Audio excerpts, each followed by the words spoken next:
The hip fire gets it across the line for Jolita. Domination on Chalet. Daystar dead to rights. 7-1. And a chaotic end to the map, but was it chaotic through the entire map? It certainly was for Daystar. Explosivity left, right, and center, but Jolita come out on top.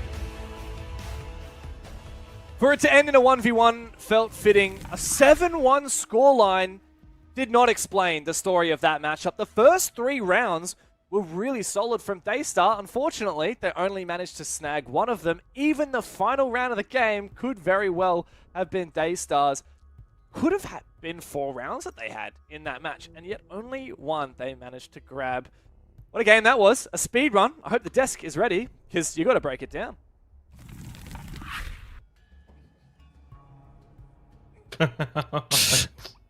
Oh no. You're right, Rob. Just had to break it down for him. And guys, do you care to break it down for me, please? Give me something. Give me all you got. Well, look, in the pre-show, I made the case, right, that there's a potential for chaos to be thrown into this game by Daystar and the ability to perhaps overwhelm Jolita. However, I was confident in Jolita's ability to withstand that pressure, and we saw it in the first half.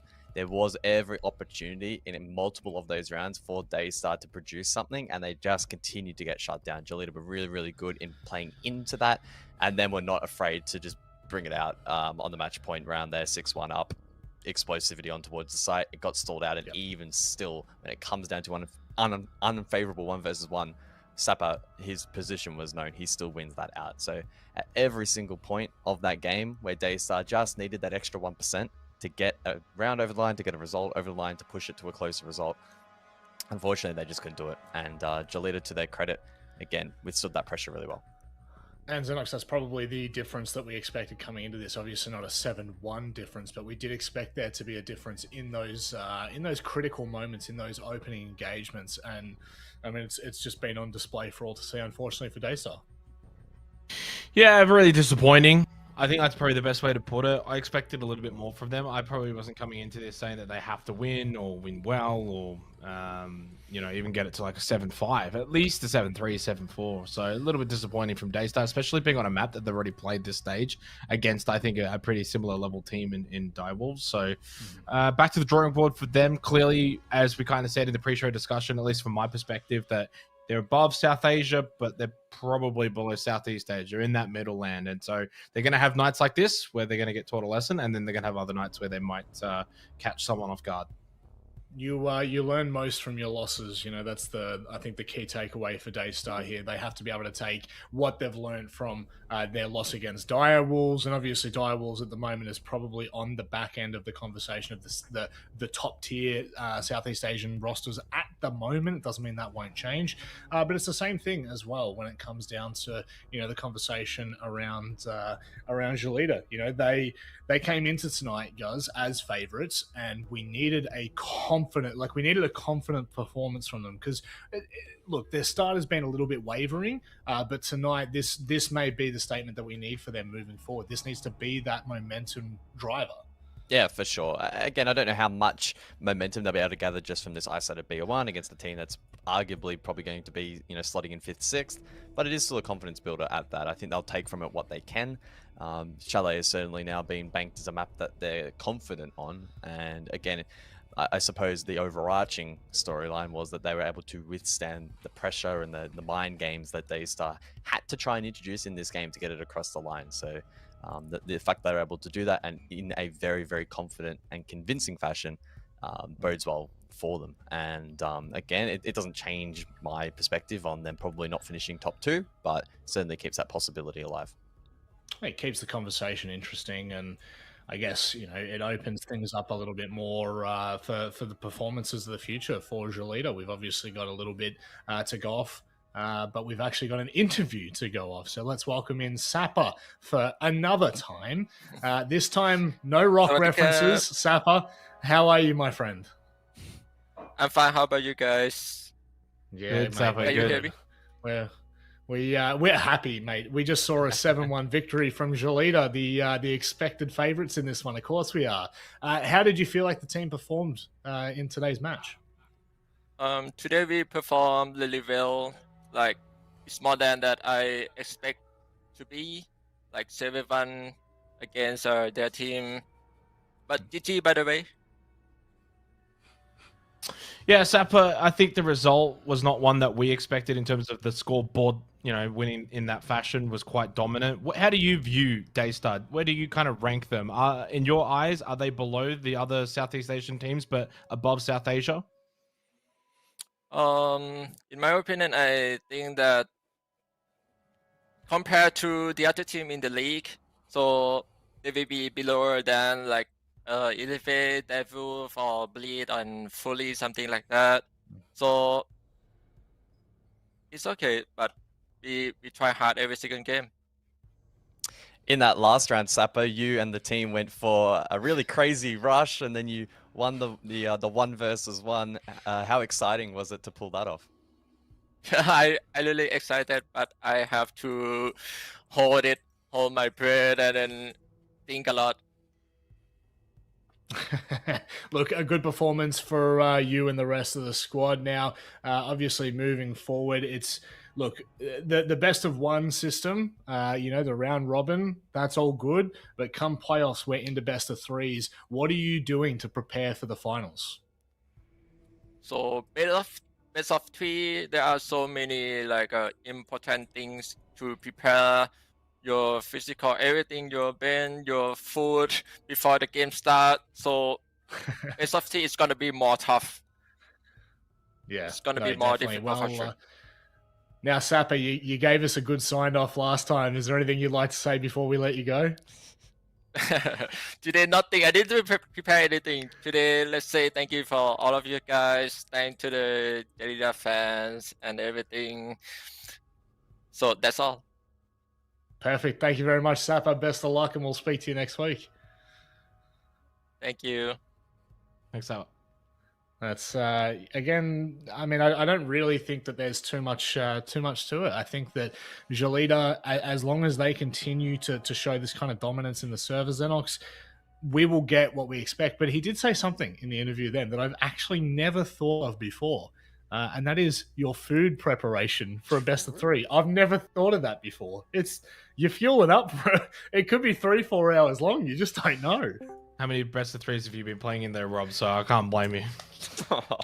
Look, back in my day, there's a casted one either for a while too. I have not cast the best. You know what? I don't think I've even cast the best of one recently, guys. It's probably been 2 or 3 years.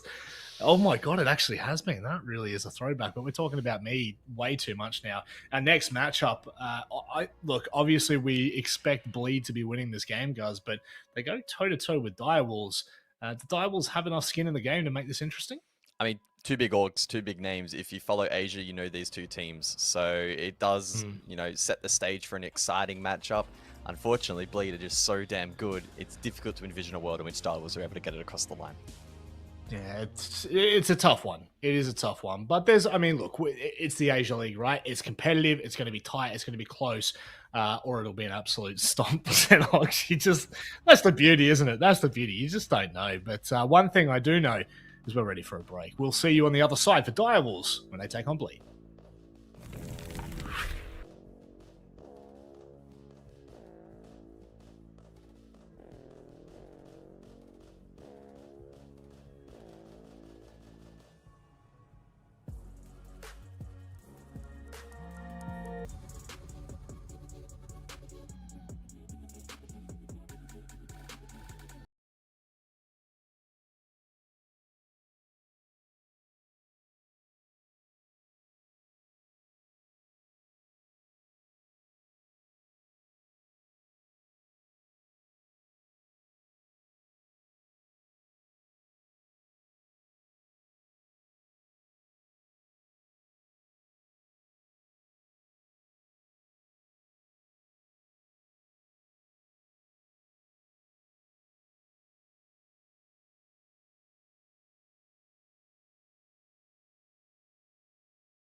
Talent Drama, take one.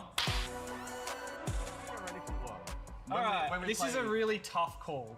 I'm actually not quite sure about this one. I'm gonna have to think for a really long time. I know my answer. Wow, so shocked. Oi! Oh, I feel dogged by this. Copper stray. Yeah, definitely How? caught this straight. Actually, to be fair, I'll be on in 5 minutes and Yeah. you'll be on in like 5 Oh, actually, no, that's true. That is true.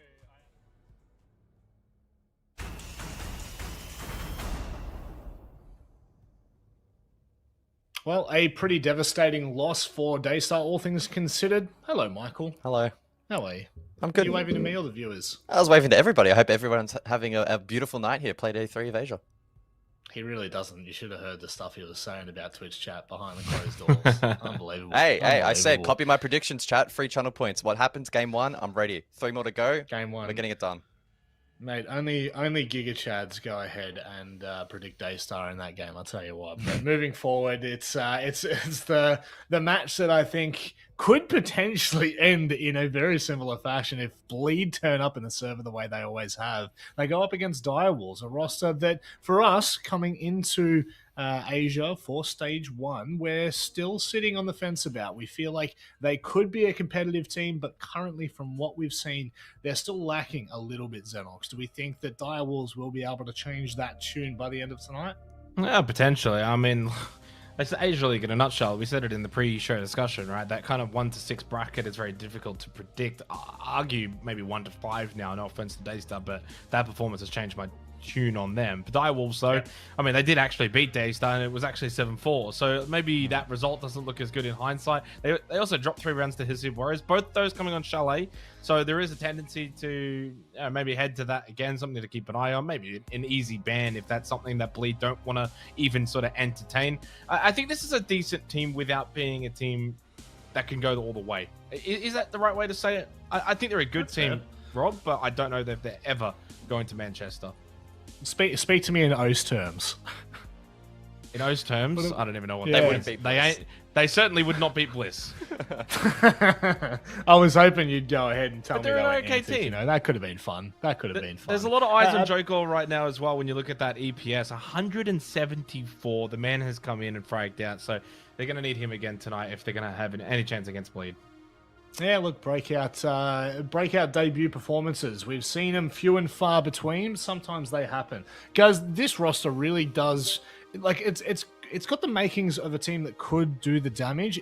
Do you feel like there's a key element missing at the moment? Well, I think experience for one thing, and that's obviously the time in which the team has had together, but also in terms of official exposure against high quality opponents. Daystar have unfortunately probably cemented themselves mid to lower tables, so game 1 for Direwolves, can't take too much away from that. And very much the same case with Scythetube Warriors as well, currently in 7th place. So their opening week was relatively easy and straightforward. You know, they got the job done and reflected that 7-4, 7-3 scorelines. However, against Bleed, we're going to get a much better reflection as to where they're at. And for these guys, a good opportunity to get that exposure and experience against what the best in the region has to offer. Well, speaking about their opponents, Bleed have started this stage, and look, they have outright admitted that the teams returning from SI globally have had somewhat of a moment of fatigue in most of their opening playdays, and they're no exception to the rule. But the big thing is, Xenox, they've still pulled 2 wins out, 7-4, 7-4, maybe a little bit closer than they would have liked, but they're still getting these games across the line, and they're still showing us that they are the contender. Yeah, I mean, that first opening playday, for those that missed it, they dropped the opening 4 rounds to Scythetube Warriors, and they just looked shocked. I mean, Bleed themselves were just losing those rounds. Like, Scythetube were great, but you're just sitting there like, what are Bleed doing? And then they turned it around and won 7 in a row, closed it out. And then to beat Fury, which typically in the Asia region, Fury have actually had the number over Bleed a lot of the times recently over the 2023. And so for them to get that win, you give Fury some credit. They're still an SI team. They got a couple of rounds on the board, but Bleed were just by far and away the better team. The other factor too, and I'm not entirely sure if it applies to Bleed. I'm kind of guessing here, but when we've had conversations with Bliss in Oceania, they've spoken about how they have to adjust their game style once they come back home compared to international. And I do wonder if Bleed has an element of that coming back to Asia, playing against these teams after playing against far more sophisticated teams internationally overseas. There has to be some kind of change up in terms of the way you want to approach these games. I would imagine so. And so therefore, it's not too surprising to have seen them with such little time from SI to this stage, maybe just be a little slow out of the gate, but they've had plenty of time now. This is a game they should be winning against Direwolves. I need to see them be a little bit cleaner inside of the server though. Self-awareness is sometimes scary, Michael, and it's no exception when you talk about Bleed. You know, Mentalist, the leader of their team, really does have an incredible, he's got an incredible resume, first off, but just the extent to which he has been playing this game for and leading teams at the top is just absolutely incredible. One player that doesn't have as much experience, if you will, Reaps, who kind of broke out onto the stage in late 2022, has continued to just be an absolute animal. Guys, what do you make of this matchup? Yeah, it's an intriguing one, right? Two players that are quite closely matched. We look at that entry stat straight away. For me, the share for both players is actually quite high, 90% for Souffle, and that 32% entry percent for Reaps is also relatively quite high. And especially when you also look at some of the primary operators being played, you're not typically seeing, you know, the likes of the Buck and the Mute actually play heavy entry roles, but that's just the flexibility that Reaps brings to the roster and the fragging power that he's able to achieve. As everyone knows at this point, he has the most ridiculous sensitivity on planet Earth. It is quite literally a 1-inch 360. So I don't know how he's able to even control his mechanics, but he's just an enigma with that. And he's definitely a danger man. He can, I will say, at times be a little bit hot and cold, especially on that entry role. But if Bleed are in flow state, they're getting that information to him. I don't see any reason why he won't be able to perform tonight. Well, what's a really interesting statistic, just to kind of, I guess, almost counter that for the first two playdays, guys. He hasn't missed a single entry. He is 7-0 on the entry at the moment. But that just, I mean, that probably goes to highlight the hot and cold nature that we've seen from Reaps over the last 12, 24 months. He really is a player, I feel, that on his day might be one of the best players that we've seen compete in this region. And then other days, sometimes it just it goes missing. But Souffle has been a very solid player for Direwolves for such a long time, Xenox. It feels like that experience mixed with a player that can put up those numbers is a very dangerous concoction. Yeah, it certainly is, and it helps as well when you've probably got someone like Joe Gore who's, like a 1.8 something EPS through the first couple of play days. Again, very small subsample that they've actually had, but it does mean he doesn't have to do everything. At times, there is somewhat a bit of that belief with Reaps that he's the superstar player on that roster, but Asfi's been also someone, and actually technically higher rated than Reaps at the moment. So, and I think also Asfi was doing a lot of that at SI. So Asfi, Reaps, Turst a little bit slow to begin this stage. We know he's very talented. I think Hoven's in probably career best form. So Bleed across the board are super top heavy. Whereas for Direwolves, it's kind of like Jogor, then Souffle, and then who's next? And that's kind of my concern. Peak has had a horrible stage so far. Across the board, just in red. From an entry to KD to survival rate to even cost is like one of the lowest in the whole league. So they need him to be probably back to his best. And Direwolves themselves can't be reliant on two players. No, they can't. And especially not going up against Bleed. Of all teams in the entire region, this is the game that all players have to be firing, all players have to be prepared. Guys, just to theory craft a little bit, what map do you want to see? What map do I want to see? What map do you think we're going to see? What do we... No, what map do you want to see? I don't care about what map we're going to see. I just want to know what I mean, honestly, on a personal note, I feel like the variance in maps has been pretty good so far across many regions. We aren't really stuck in the meta we had a couple of years back where we see two maps that entire best of one stage. So yeah, I'm intrigued to see what gets brought out in this one. Will Bleed try and go to something more aggressive where they can play off the entry? Will that get banned out by Direwolves? I mean, Border a good example of that. We'll see Direwolves deal with that quite handsomely, and it does mean we're going to end up going to Club. So a very structured, fundamental-based map, one where, honestly, I think both teams will probably do okay. Bleed, though, better synergy, better experience, and knowing how to play it at an international level as well would have picked up some tips and tricks that you wouldn't typically see in regional play for Asia. So I think they'll have a leg up in that regard. But if there's any good fallback map for Direwolves, it probably should be Club. We are yet to see them play it, though, this stage. They played Chalet in both of their opening matches. So it will be a bit of a shift in pace for them in the official setting. I guess it's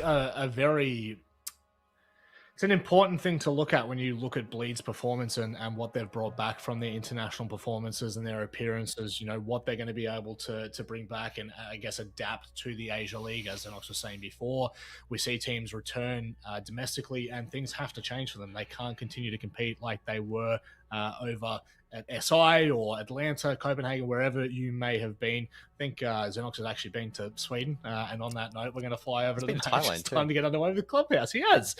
Where haven't you been, Jake? Actually, you know what? You're not going I haven't been to Manchester, Rob. Oh, would you? Who knows? Wait, you go to Who knows? Manchester? Are you going to go to Manchester, Jake? Is that what you're I doing? must have missed the email. Just saying I haven't been. Well, that's very unfortunate because you won't be going anytime soon. It's time for us to head to Clubhouse. I don't know about Manchester, but that man is a jester, and I don't know what he's talking about half the time. We're going to Clubhouse, Mandy, and this game could very well be quite average if Direwolves cannot keep up with Bleed. Yes, that is correct. This game could be profoundly mediocre, but that is okay if we want to go to Clubhouse. Hopefully Direwolves have a little bit more to show. You know what? Hasib Warriors got 4 rounds on Bleed, so all I'm saying is anything could happen. Anyone could do it. You never know. But remember that you've got to do it right at the start, because as soon as Bleed realize they're losing, they wake up and they win 7 rounds in a row. Yeah. So, Direwolves, they've had mixed results so far. I guess 2 wins against arguably 2 of the weaker teams in the league. Obviously, Daystar 7-4 on the first day. That was quite a close game, to Daystar's credit. And then 7-3 over Hasib's Warriors. They haven't truly been tested. Direwolves have not played one of the top teams yet. This is a rude introduction to that. And of course, the last time these teams played each other in Stage 2, it was a dominant 7-2 in favor of Bleed. Time for Direwolves to try and crack up some revenge. Yeah, Dokubi ban from Bleed immediately off the back is completely fair enough, very much warranted against the likes of Jogor, who has been tearing it up on Chalet, SMG-12 in hand. And you know what? Taking away Comfort Pick makes me wonder what he will actually pick on attack diff, because I don't think that we've seen him pick any other operator but Dokubi. Not sure he's got anything else unlocked, actually. Like, does that mean he has to play the That's a good one from you. Well, it is Clubhouse, so he might have to actually play an operator that contributes to the team club. I guess the meta these days, you can often only run 2 hard breaches, but you know, if you're going to run hard breaches and, you know, EMPs or whatever, or Maverick, then either way has slipped through both Maverick and Hibana, the 2 big hard breaches on this map that really have a big impact. Instead, the attack bans have been used to target that Monty. So, yeah, I don't know. I would love to see what Jogor is playing. It looks like it's a buck, so he actually will contribute somewhat with the hard... Nope, never mind. I guess he'll re-pick in the prep phase anyways, but, yeah, if he sticks his Bliss, thing could be very exciting. Interesting. Very interesting. But I think you pointed out correctly, basically everything is slipped through from the ban phase on the side of the attack that you could possibly need to crack open this map. You've got your Mavericks, you've got all your hard breach, and you've got Thatcher as well. So surely this is like the attackers galore on Clubhouse. Once you actually get yourself into the building, it should be fairly quick work to go and make the motions through the mid-round happen so you can unlock the bomb site from there. True. But Solus is available, which means that clearing the map is not going to be easy. Payid is up, so you got a lot of wall denial, and of course Fenrir is up as well. So entering the map. Once you've done your roam clear, once you've dealt with the Solus, once you've dealt with all these mute jammers on the roam, and you're finally ready for an execute, you're walking into Fenrir gadgets and Azami setup. So I wouldn't have limitless confidence in the attacking side here, despite hard breach being available, because there's a lot more up for grabs than just hard breach. Yeah, absolutely, and I think this roam game from Bleed is completely warranted as well. In the state of the attack, you don't want to be giving up the entire map, and actually your strength, like you pointed out quite astutely, is in that roam game and is in holding onto the map instead, which is why they've extended their way up all the way through the top floor. They've even reinforced out the CCTV wall as well, so that's going to have to be opened, an EMP wasted, and an exothermic charge wasted immediately within the first 30 seconds of the round. I think the intention here for Bleed is just to feign some kind of roam presence, maybe shoot a few drones, and then fall back to site. Does seem to be what they're doing. I believe Turdster is still on the roam, but if we can have a look, I think that, yeah, so just Turd at the moment. I think everyone else is back on site or in secret where they're essentially just looking to relocate away from site. Turd's been droned, and now he will essentially have to play his life. It's pretty much impossible for him to get out of here without dying, so he's going to have to take some fights and hope that he can find a player or two. Brave. That's Seal. Yeah, very brave, but very effective. Looking for another one now. He's in a fantastic position. The flashbang is a significant miss. I always have to be ultra careful. Turdster could deal a hell of a lot more damage, but guess what? It's Joe Gore, the man himself. He's got the DMR on Buck. He doesn't need Dokkaebi after all. He enters and he takes down Turd.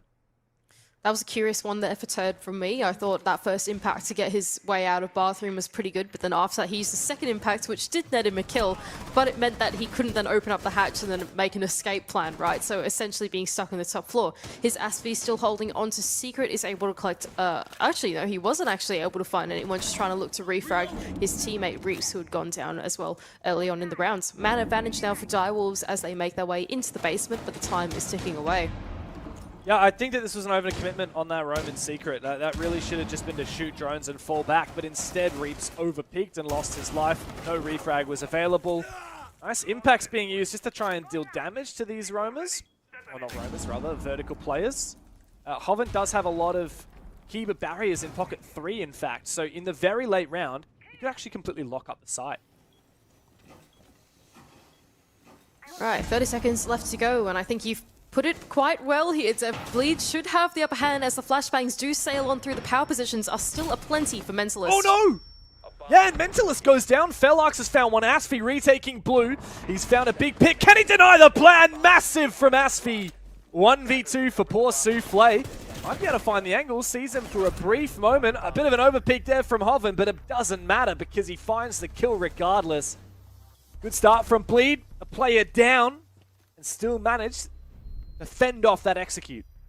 Yeah, well played there from the remaining two players, especially taking down the plans. So Direwolves, I think, not making quite a deep enough run into the bomb site, even though they had the man advantage going in through that execute and planning somewhere that they thought was safe, but in fact, there was a sneaky little lurker inside of blue that they hadn't taken down just yet. I think ultimately Bleed getting enough value that, you know, they wanted to get out of that roam early on, finding the early pick and then being able to fall off. And yes, I think they did overcommit to it slightly, but it still compounded pretty well to what was quite a chaotic execute, which they thrived in. It felt like that Bleed had a lot of different layers to that defense, right, Mandy? You know, they have all this set up on the roam. They have a player committing to the roam in Turdster. They had players committing to like a kind of passive staircase roam. And then even when it comes down to an execute, not only have they got impacts for potential contesting vert or potential denying hard breach, but they've got Kiba barriers on site, they've got Fenrir's gadgets. There's so many ideas here for Bleed. It's not as simple as our win condition is one thing. They have so many different redundancies if one doesn't work. Having one out the basement, Bleed will take us up to the top floor in CCTV and Cash as well. Still leaning into the mirror for Asvi's fairly interesting interpretation of this bomb site. I don't actually know where they've gone. So one has gone here on the Cash wall. Is it top right? Or, you know, inside a Cash, and then the other one has been placed in Bathroom. Interesting. Not what you normally see with the mirror, but could work out well. What? What? It's a rush from Joe Gore as well, all the way up the stairs, and he finds a big pick. Reeps has gone down. How's that happened? Great question. I don't know how that breaching charge kill was enabled, but Direwolves have really sprung to life. 3 huge picks, and now it's all about consolation and consolidation. Do not forfeit this numbers advantage. Joe Gore really, his priority should just be trying to punish this player and moving too much in the site. Asfi loses his life, all up to third. Spotting one player. Don't overpeak here. You will give him an opportunity, but not enough. Joe Gore stands tall again.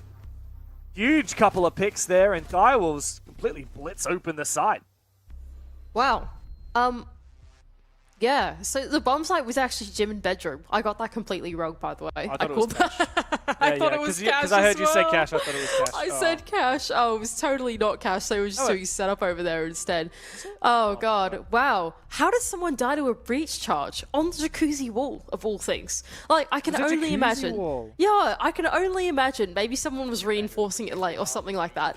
Pika comes in with a breach charge, and then bang! You got a kill out of it, and then they can walk in on the bomb site. Like, what's going on there? What has just happened? I don't know what's wrong with your headset if you can't hear a breaching charge being deployed on a wall right next to you. Very peculiar behavior. I don't understand. You know, that was one of those rounds that just. All right, replay. Oh, we're not going to replay that kill. But we're not going to replay. But we're not going to replay the part where they get that. Damn it! We need someone to go to the replay file and find out what the hell happened there. Wow. That was a very strange round of Rainbow Six. Yeah, somehow Direwolf was able to crack open the bomb site really early. Bleed just not ready for a breach charge on the wall. 2 or 3 people walked straight on into Gym, which was the bomb site, by the way. We had no idea. And then the roam game fell apart completely on the side of CCTV as they were stuck between a rock and a hard place, and that was it. Direwolves won the round. Very strange one, but they won. And as we've learned from Direwolves and from Joe Gort, you gotta go fast. Gotta go fast. He does see somebody this time, so I don't think he's gonna head straight on. Oh, he's actually keen to contest. Wow, he's ballsy. I really like the ADS that's set up. I don't know if we can get a free cam on it, but there's an ADS set up inside of Cash, just next to top red. And there's a little hole that we saw the Jaeger open with his carbine into top red that just actually enables that ADS to catch any projectiles that are trying to flush out that top red position. It's actually just to the left, this hole in the wall, there's the ADS. And it will protect that Kiba barrier and anyone playing top red through that line of sight. That is very nice. That is not bad on the side of Bleed. Quite like that one. All right, so here goes Joe Gore. I think he's realized that Rafters looks pretty vacant now, question mark. It certainly does. Someone has fully rotated out of it, seeming that the room clear has come through. They have gone for a repeat of Gym and Bedroom. It is not CCTV and Cash. As the roam clear starts to come through, Joe Gore has already made his way all the way up the rafters. There are 2 players still on this side of the map that he's now cut off. And he's also the perfect operator to deal with this mirror, as he does have the Ash. Moment, he wants to get in amongst the action. He's going to peek and take down that mirror window. And this defense is looking a little bit difficult now. Asfi does have a C4 available. Trying to make a line of sight for his teammates to help. Here come the flashes. It looks like he is completely cut to pieces. However, a good trade from Hoven, who has opened that peeking angle. And Reaps has found a double amidst the chaos. What is going on? A late lurk up the main stairs finds nothing. Hoven finds his second piece for the round. And you blink and you miss it. Direwolves fall. Yeah, look to do a sweep across the map with Direwolves. They committed themselves pretty heavily to that CCTV and Cash contestation, and then by the time that actually came through, Bleed held on to such good crossfires that as they tried to enter into the building, they got taken down. I've got no idea where Reaps actually found his double in the end, but I can only imagine he was able to find some picks off the back of all the attention being turned to players like Asfi and like Coven, who are really stuck in their positions. Hell in the cell once that wall had been opened and once Joe Gore was in his cutoff position, but nevertheless, they make the best of that situation and they take down Direwolves. Did they do? That was very strange. Another really strange round, Dev. Yeah, we've been treated to a few of those here. Very weird. Both Direwolves and Daystar, like in the last game, these attacks are just so fast. Like, not afraid of just going in for it. You know what? It's our OST brains actually can't keep up. Like, yesterday, we're on the OST broadcast, we're sitting there in the studio, we're watching this, like, nice, slow gameplay where they're breaking apart the map step by step, and then we come to watch Asia League, and it's just the polar opposite in pacing. Like, completely the opposite in every single way. It's very hard to follow. Yeah, well, OS is historically the slowest of the APAC The K Claw regions. is in the sink. Yeah, it's not even hidden, but yeah. It's in the sink. Anyone that actually walks into kitchen will see that for sure, but yeah, no, it's a cool idea. There are a lot of little clever spots you can find it, but there's also a Thatcher, so it kind of doesn't matter. Damn true, hey. I was just thinking about that. That would have been so cool if there was no Thatcher on the board. Oh well, alas. Okay, so Bleed are going to go down to the basement, which we saw them successfully defend last time, although I would I think it's fair to say it's one of the more scary looking rounds. They did commit themselves to a roam last time around. Turd found one, then fell off, and then Reaps didn't fall off, and it kind of got dicey in towards the bomb site, but nevertheless they won it. This time around, Bleed are fully committing to playing the anchor game. They've got no one on the roam except for Turd, who I think was holding onto the ground floor for just a little bit, but even he's vacated a spot. Okay, never mind. No, he hasn't. He's gone back up and gone into Pantry instead, so it's just Turd doing Turd things. This is classic from Turd as well. You know, there are some players that just love to rat, and he is one of them. He's protecting the Cade Claw. He is protecting the Cade Claw. He's also a good operator for it, because being the Solus, he can constantly use his gadget to see if there are any drones near him or anyone droning outside. He's also got an impact. He could go for a run out outside. So he's got options here. It's a nice idea, but really, you make a play like this, and it's on Direwolves to deal with it, right? Like, Direwolves have to make a mistake not to get a free kill, but if they drone him out and pinch him out, then this is a free kill. And I think they're about to drone him. Thoroughly will peek a check. There's Turd. And this should be a freebie now. It's so easy to cut him off out of this position. You just have someone watch the hallway, you open up the window behind him, open up the door behind him, and you just stun him out and kill him. So this should be a freebie if Direwolves play their cards right.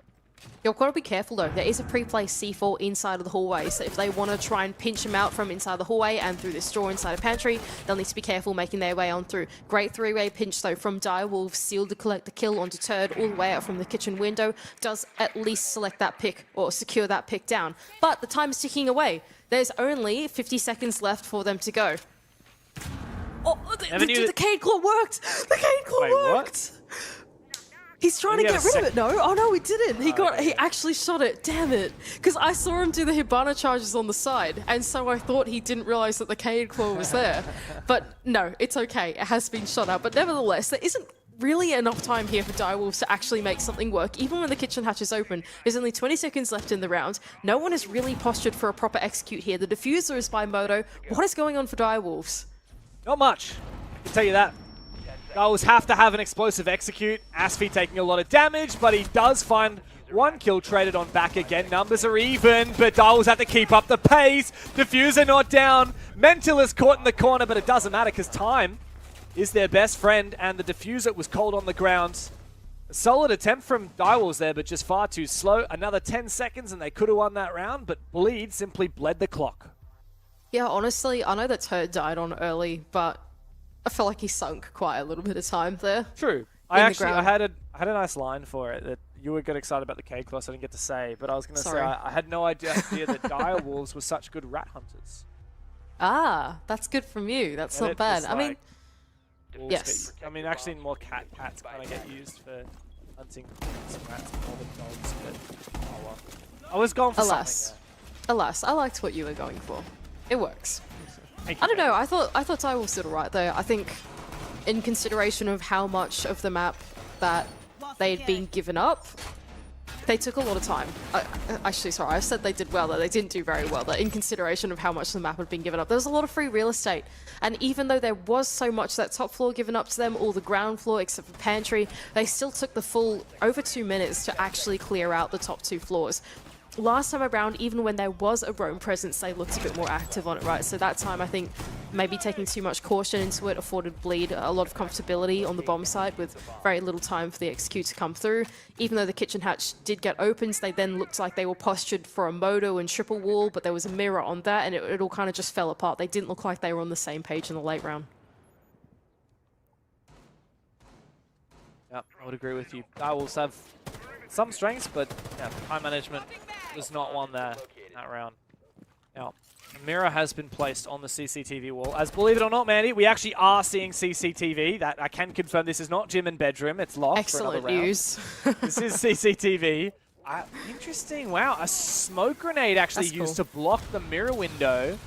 And in fact, that's thermite charge is able to detonate. It is a really finicky breach, though. That open mirror still protected somehow, like underneath that. Yeah. Velox is trying to destroy this keeper barrier. It's going to take quite a bit of bullets. But I'd say Direwolves are actually making pretty solid progress here. They've managed their time pretty well. Yeah, they've done all right here. I would have to agree with that as well.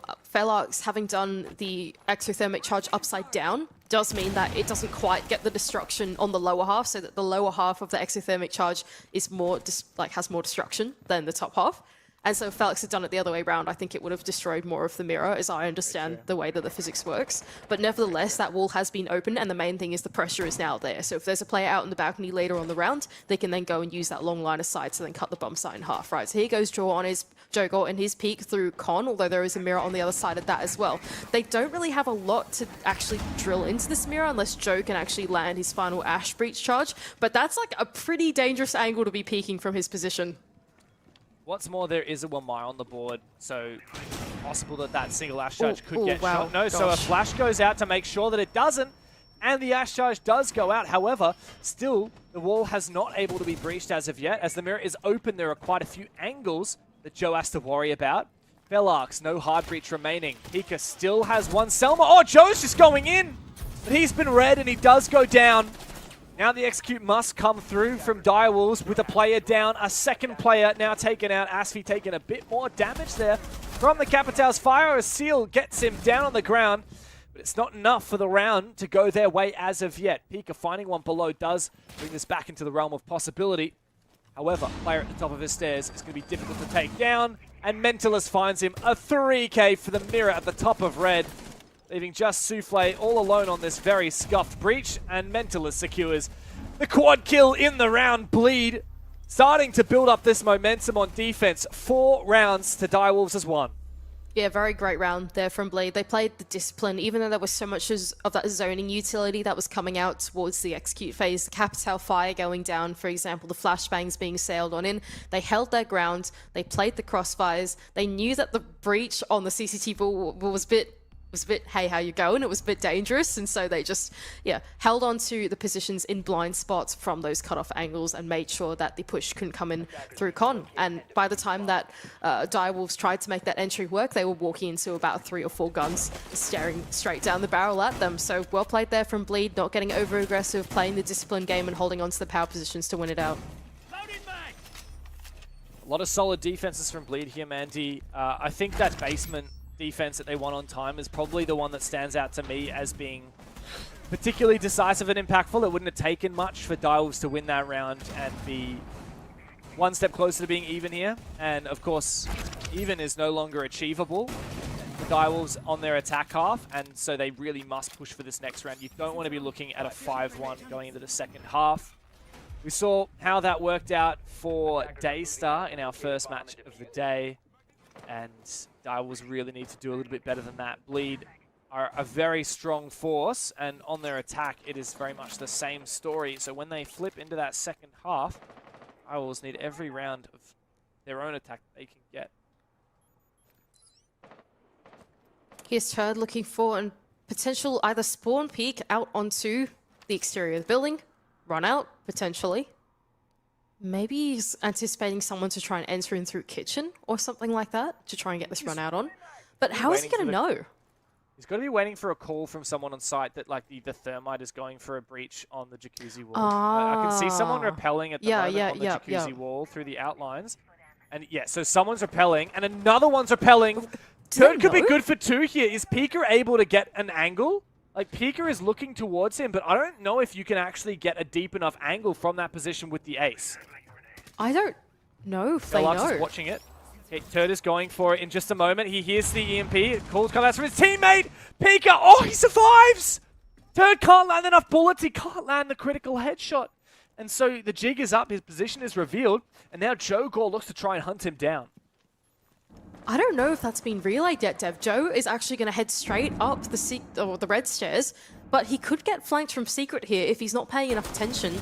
Turd is down in the basement, and yes, he is able to get the one onto Reaps, but okay, no, the flank hasn't come through just yet. Joe now still safe in his position on top of red, and Dai will somehow get away from all of that unscathed. Oh, as you say that, you curse it, and Herman gets his 6th kill, by the way. 6 and 1. I don't know where he's got down from. Was that the outside window, perhaps? Asfi's taken down Souffle amidst the chaos, and the 3 remaining Direwolves players look to pick up the pieces as 2 file in from Con here.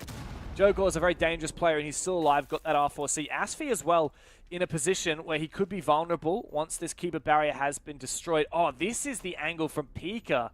Well away on the rappel with the bathroom wall and the jacuzzi wall open. Hang on a second, Jogor's in the site! He's found one! What is going on? Asfi has replied, and that does make this difficult now for Joe Gore. Stuck in the middle of side. Big round for Asfi here. Pika against 3, and it looks like the half is all but over for Direwolves. Bleed had a really solid half. 5 rounds, 4 of which were in a row.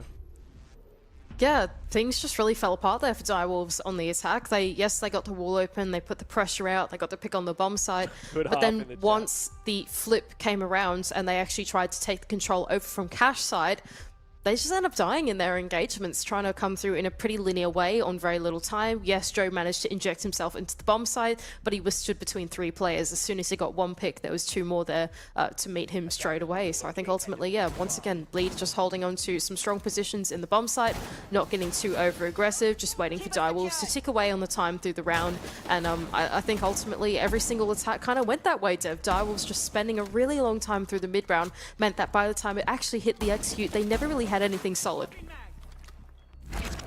Yeah, very true. Joe Gore had a big round though. Actually 8-5 at the moment. Really impressive scoreline. Though he is rivaled by Asfi on 8-4. Tell you what, Turdster got a little bit lippy in chat there. I'm not sure you saw it.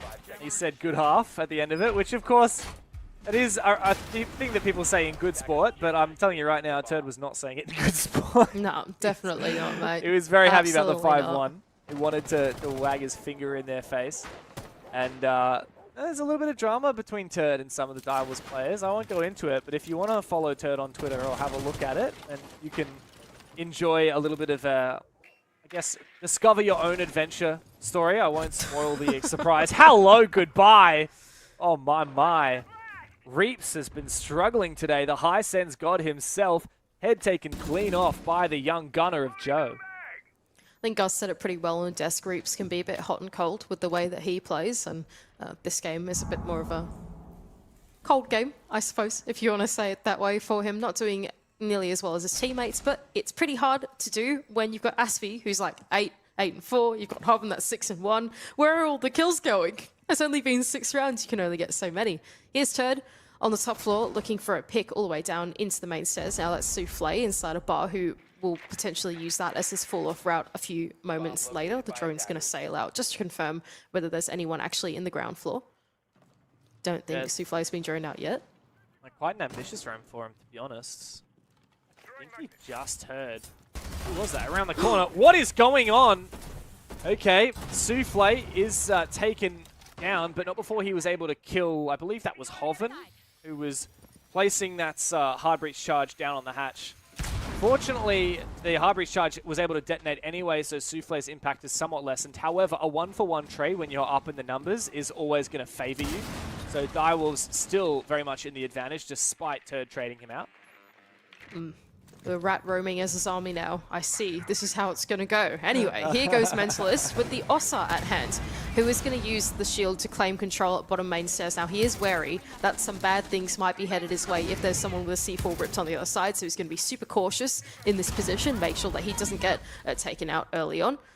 EMP's on the wall to try and enable this breach to come through actually gets completely nullified. I think the impact trick on the other side on the defense was able to take all of those ex-Kairos down. Now there's only none left actually in Asfi's belt, and it's just up to Mentalist to try and use what he's got on the wall as this line of sight. But this isn't looking like the best setup for the execute. Yeah, it's quite awkward, especially as the defender can play behind the bar. Mentalist does need to really try and push for one of these kills, but it's not going to work so well, and if he does move into shore, then his feet will be vulnerable. Turdster met with an Azami Q-Barrier. He's just going to drop regardless, and he does find that opening kill. Meanwhile, Asfi's found his. A good trade, though, from Pika. Mentalist now in a 1v2, but he's going up against a mirror window, and that ain't ever going to work for you. Direwolves finally stop the bleeding. 4 rounds in a row they lost on their attack, but they're looking happy as ever. Seal having a chuckle. Pika as well, as they finally find their second round.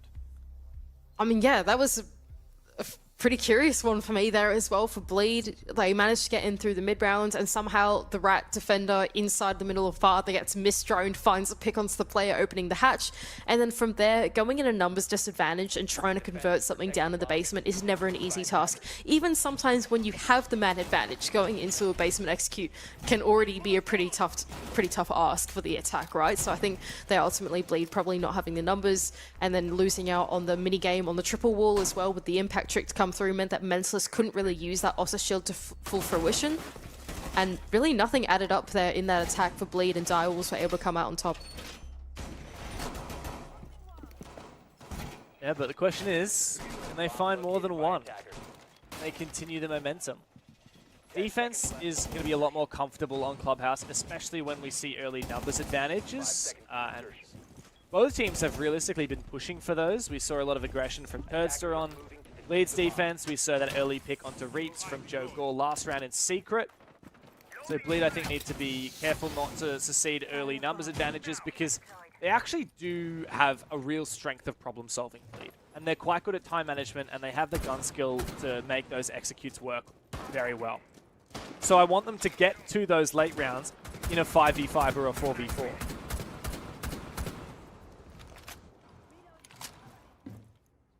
DMR on Flores is a fun combination, especially when you're playing against an Azami setup like the one that Seal is bringing. All being opened up, but Jogor is getting aggressive on it instead. Just by the garage window, is going to go for the wide peek out onto it. There is a player on the rappel. This is pretty dangerous. Very dangerous. Trying to trace the rappel line and hope that someone peeks up. It's very hard to contest that as an attacker, but you can get it done. You want to go for an aggressive run out. Worried about the drone hole now. A lot of things to worry about. Pika lands a lot of damage, but no kill onto Asfi all the way upstairs. Joe Gore will now push for that kill, but I think that he might have been droned out. I think a drone went into CCTV. He does have a really nice angle onto the line of sight generated by the Hibana. Bit scary now for Bleed. I think they know that Joe Gore is here, but they're being really cautious about trying to clear him out. Souffle is also supporting him. Not just that, but, you know, his position is being covered up by the observation blocker too. So Joe Gore has now snuck into a very strange off angle to try and contest for the attack. Oh! And he absolutely minces them as they try and enter into server. Wow, the perfectly timed peek using Souffle as bait. Oh, here's the run out from Pika. Finally finds the kill he was looking for. And Turd gets the kill that he's been waiting for all game, punishing Joe Gore, who's on a rampage, by the way. 11 kills. 1v3, thanks to Seal disconnecting as well. So, is this winnable?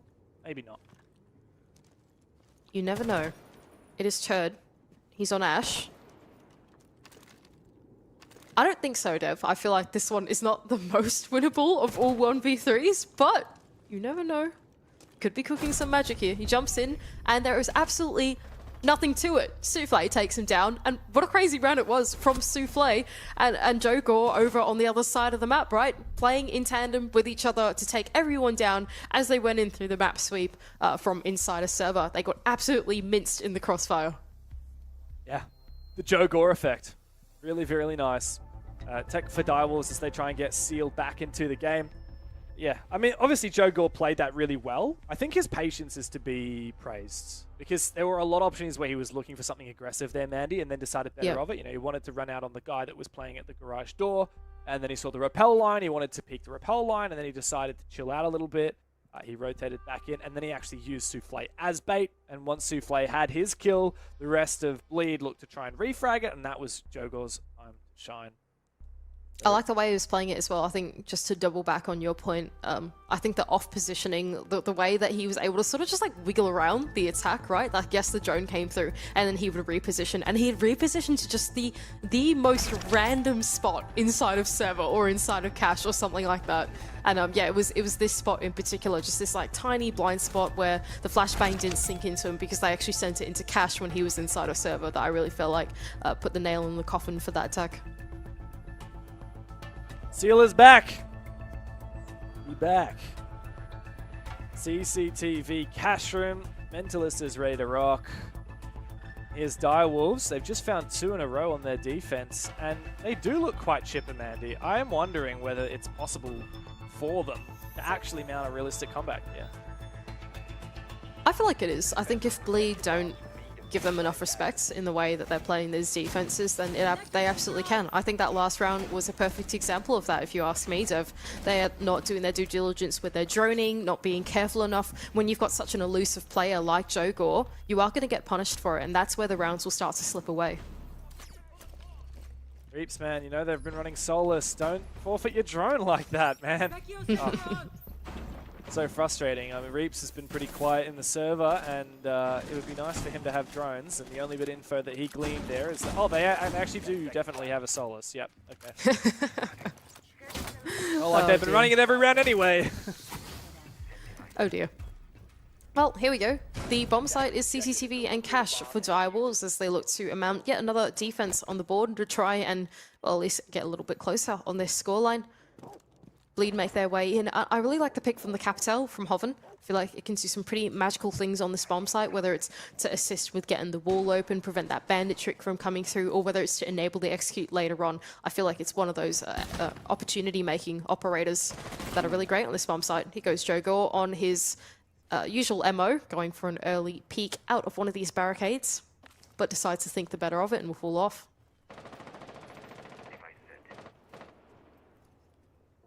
Bleed don't win this round. I think it calls for a tactical timeout.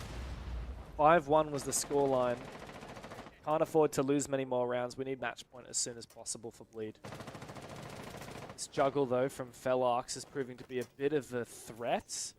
I'm not entirely certain what Bleed's plan to deal with it is. Because obviously, like you alluded to before, they did bring the Capital, but is he postured to help? Here we go, yeah. Here he comes. They've only got one wall open. They haven't quite reached into Kong either. Yes, they have the Selma charges to at least do this from range, but can they really clear this electricity on the wall? I suppose they've got the Ash down below to assist with that. Not optimistic, especially now that Joe Gore's found his 12th kill and taken down Hoven. The smoke's completely dissipated. Hoven's fragging capability put to rest for now. How will they deal with the electrification on this wall? This is uncharacteristically slow and ineffective by Bleed. I think it's Reaps who's down below that's going to assist his teammates on the buck to get this one off. And yep, it's certainly worked. Gone 6 to the floor. We'll take the bandit charge off that. Reaps is going to keep some of these players at bay. Yeah, he's trying to get the back of the green box open, but there's no one there, and there's only 30 seconds left.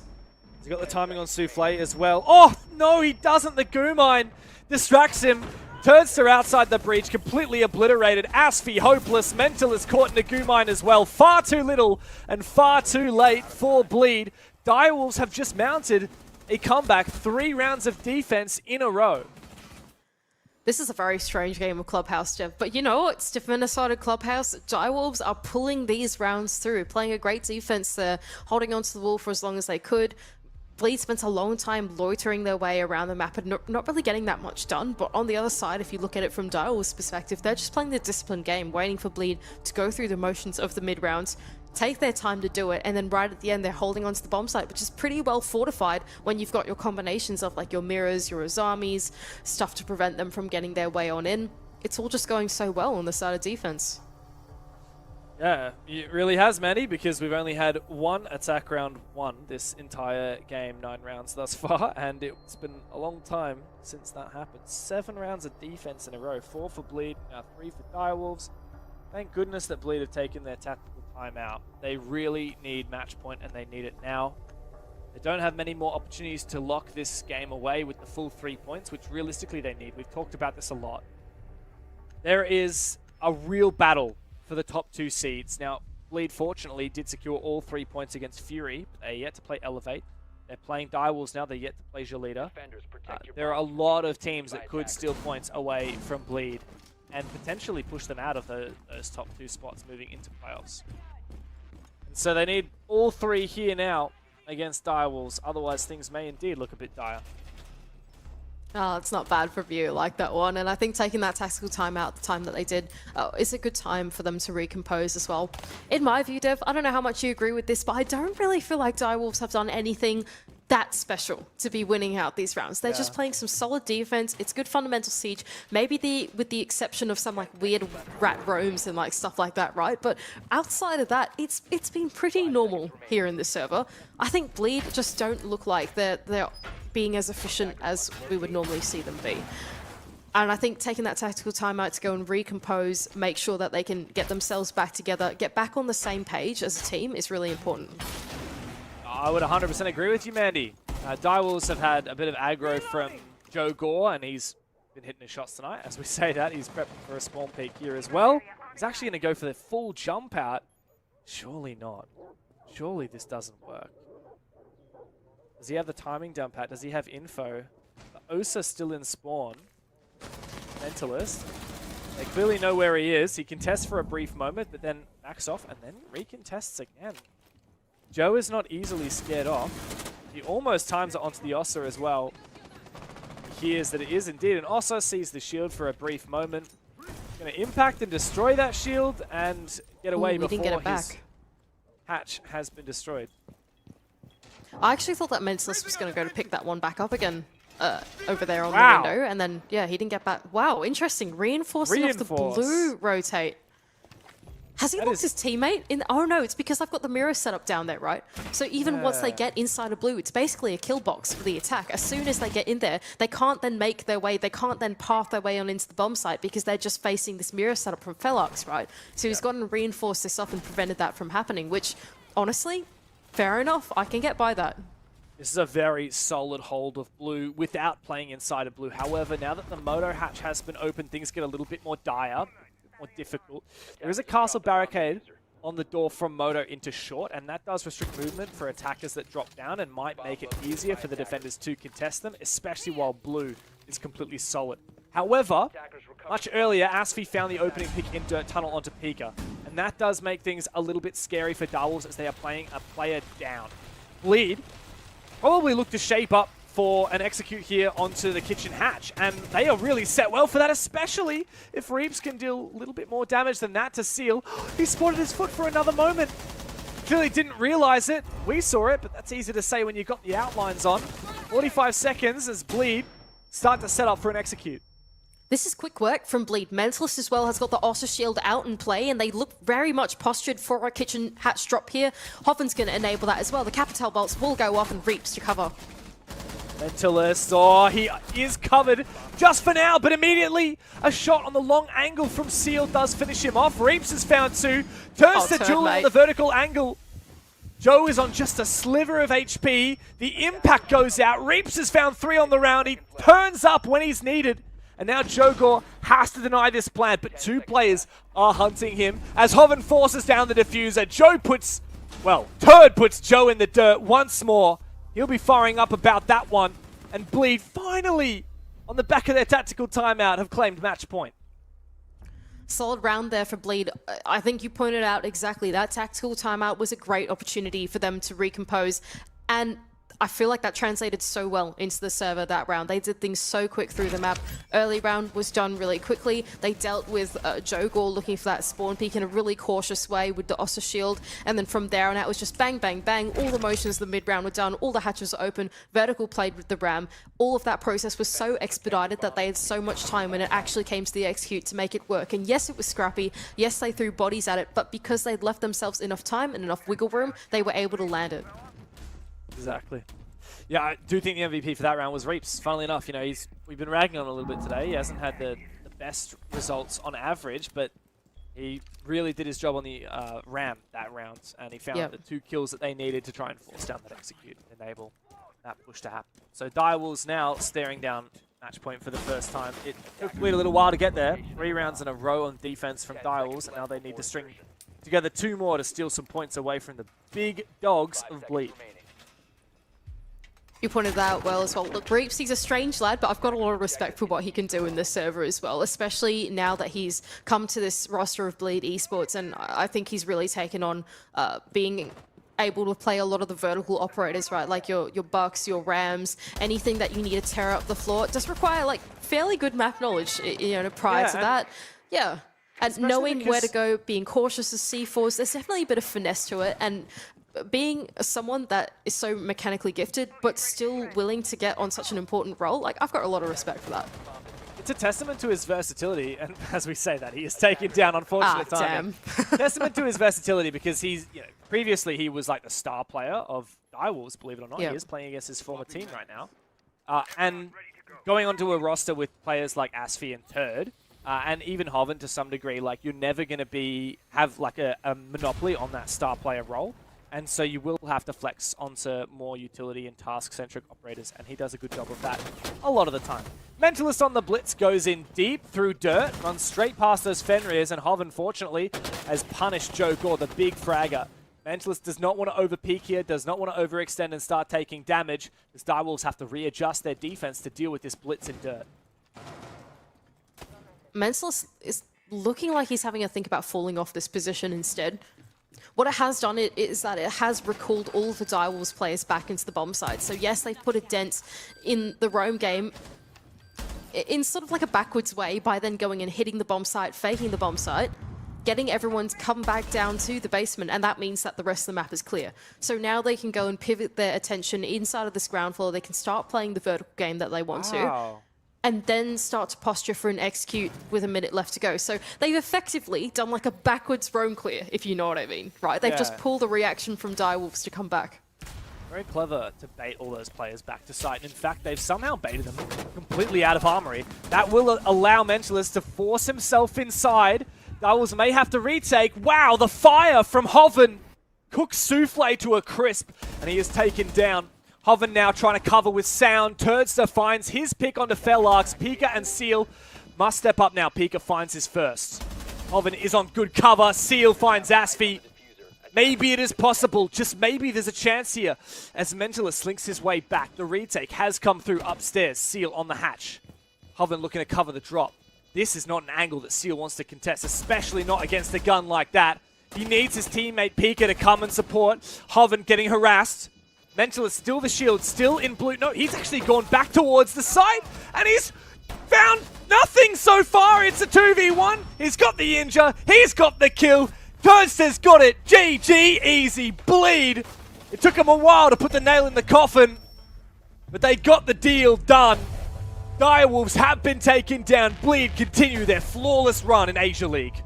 7-4 seems to be the magic number for Bleed Esports as they're able to claim another 3 points onto Direwolves in what was a pretty calculated fashion towards that late game there in the last round. Bleed able to recompose off the back of the tactical timeout and close it out.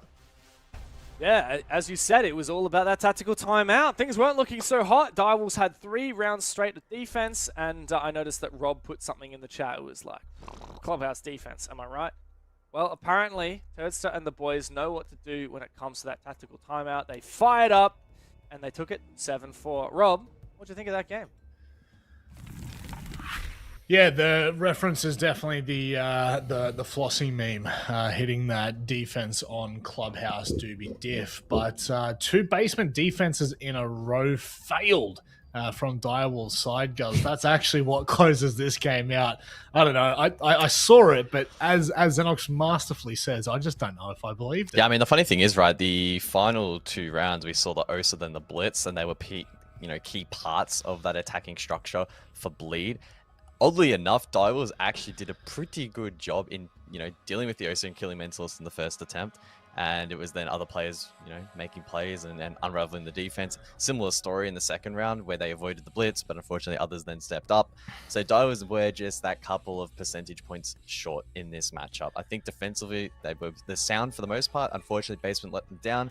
They tried to double down, didn't work out, and Bleed were pretty on point tonight. Even with Reaps having a colder game on a map where Clubhouse is harder to find entries, he wasn't able to be just as proficient as we would otherwise expect.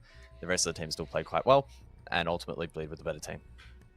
Yeah, Xenox, someone you highlighted in the pre-show was Asfi, and his performances thus far in the stage. He's gone on to, I guess, lead the team in that department yet again.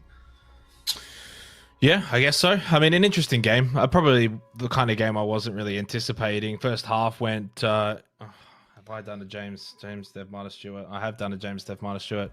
As I was saying, first half was probably as expected to some degree. Clubhouse defense, I thought Bleed looked pretty default in their approach, didn't really make any mistakes, and looked very clinical. And the second half just surprised me a little bit, but it was obviously Clubhouse defense, and so therefore you have to anticipate there's going to be some level of comeback. But yeah, it got a little too close for comfort, and as it was continuing, I was starting to get a little bit worried for Bleed, and it actually has kind of gone against the grain that we've seen from them, where they start slow so far this stage, and then they kind of come back and look really good. So it was a bit of a flipped effect today, where they started really well, albeit the map and the side, and then kind of slowed, but in the end got the job done. I gotta say, like, I wasn't a fan, by the way, of the shit talking at the end of that game as well. I mean, I don't need to flag this, but come on, guys, bit of professionalism.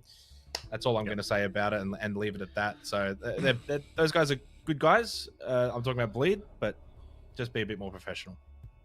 Yep, I think that's more than warranted. Guys, as we look forward for both of these teams now, does much really change in the department for the Diables conversation? Coming into this, they were obviously the lesser, they were on the out of the conversation.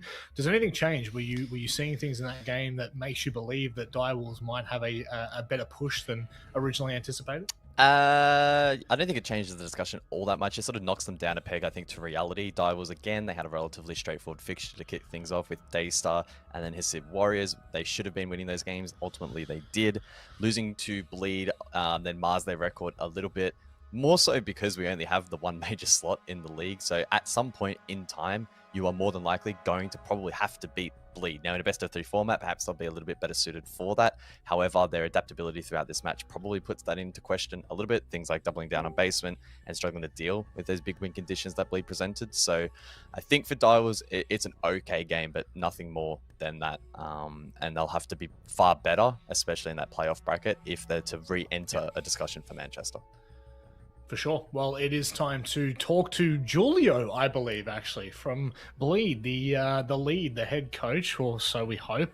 And I do have a particular question to kickstart things. Julio, welcome to the Asia League show, if you will. Have you been on stream for? Yeah, we can hear you loud and clear. Have you been on the stream yet? No, not yet. Only on you for, with Eminem interview, but here first time. Wow, geez, I can't believe it's taken us so long to get you in here. Look, I've got to ask you, how do you feel like the team's doing after SI? Obviously, we spoke to Mentalist last week, and he'd mentioned that there was an element of fatigue that was kind of holding the team back from, I guess, demolishing teams so far. How do you feel like that's progressed throughout into day 3 now? I think we are still setting up the pace. The only bad thing is, I think our region is the best in whole APAC, but there's only one slot, so we can't actually scrim them. So we don't have like the best scrim possible, but yeah, we're gonna just improving day by day and catching up with this group stage. Julie, I know that ping's probably an issue, but do you guys have a scrim Team Bliss from Oceania, considering what they've been able to achieve internationally? Yeah, they are really good. I personally asked them to scrim us, but they don't like it because they're like 100, I don't know, 150 ping, but at least if you want to scream, let's go. You guys are good.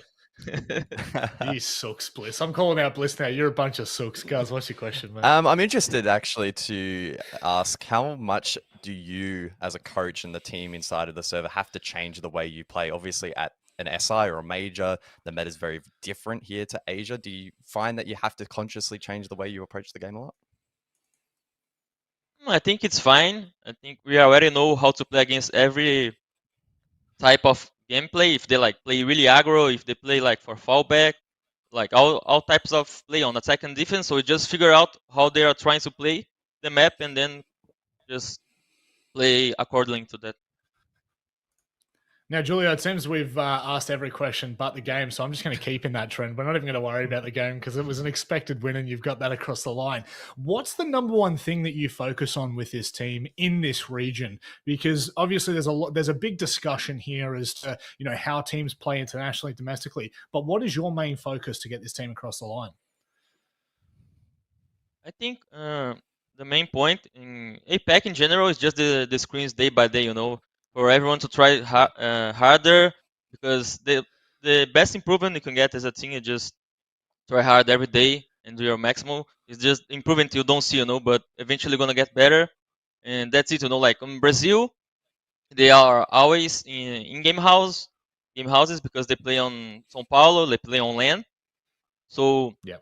actually they look like they try harder, But then I want just to implement these and other teams as well. I think if every team play like this, like try harder and screams, and yeah, that's it. That's how we improve our region and a team, and it's day by day, It's nothing else, just daily improvement. Julie, I feel like we could sit here and talk and waffle on for a very long time, but I don't want to keep you much longer. Sure. Have you got any final thoughts before we let you go?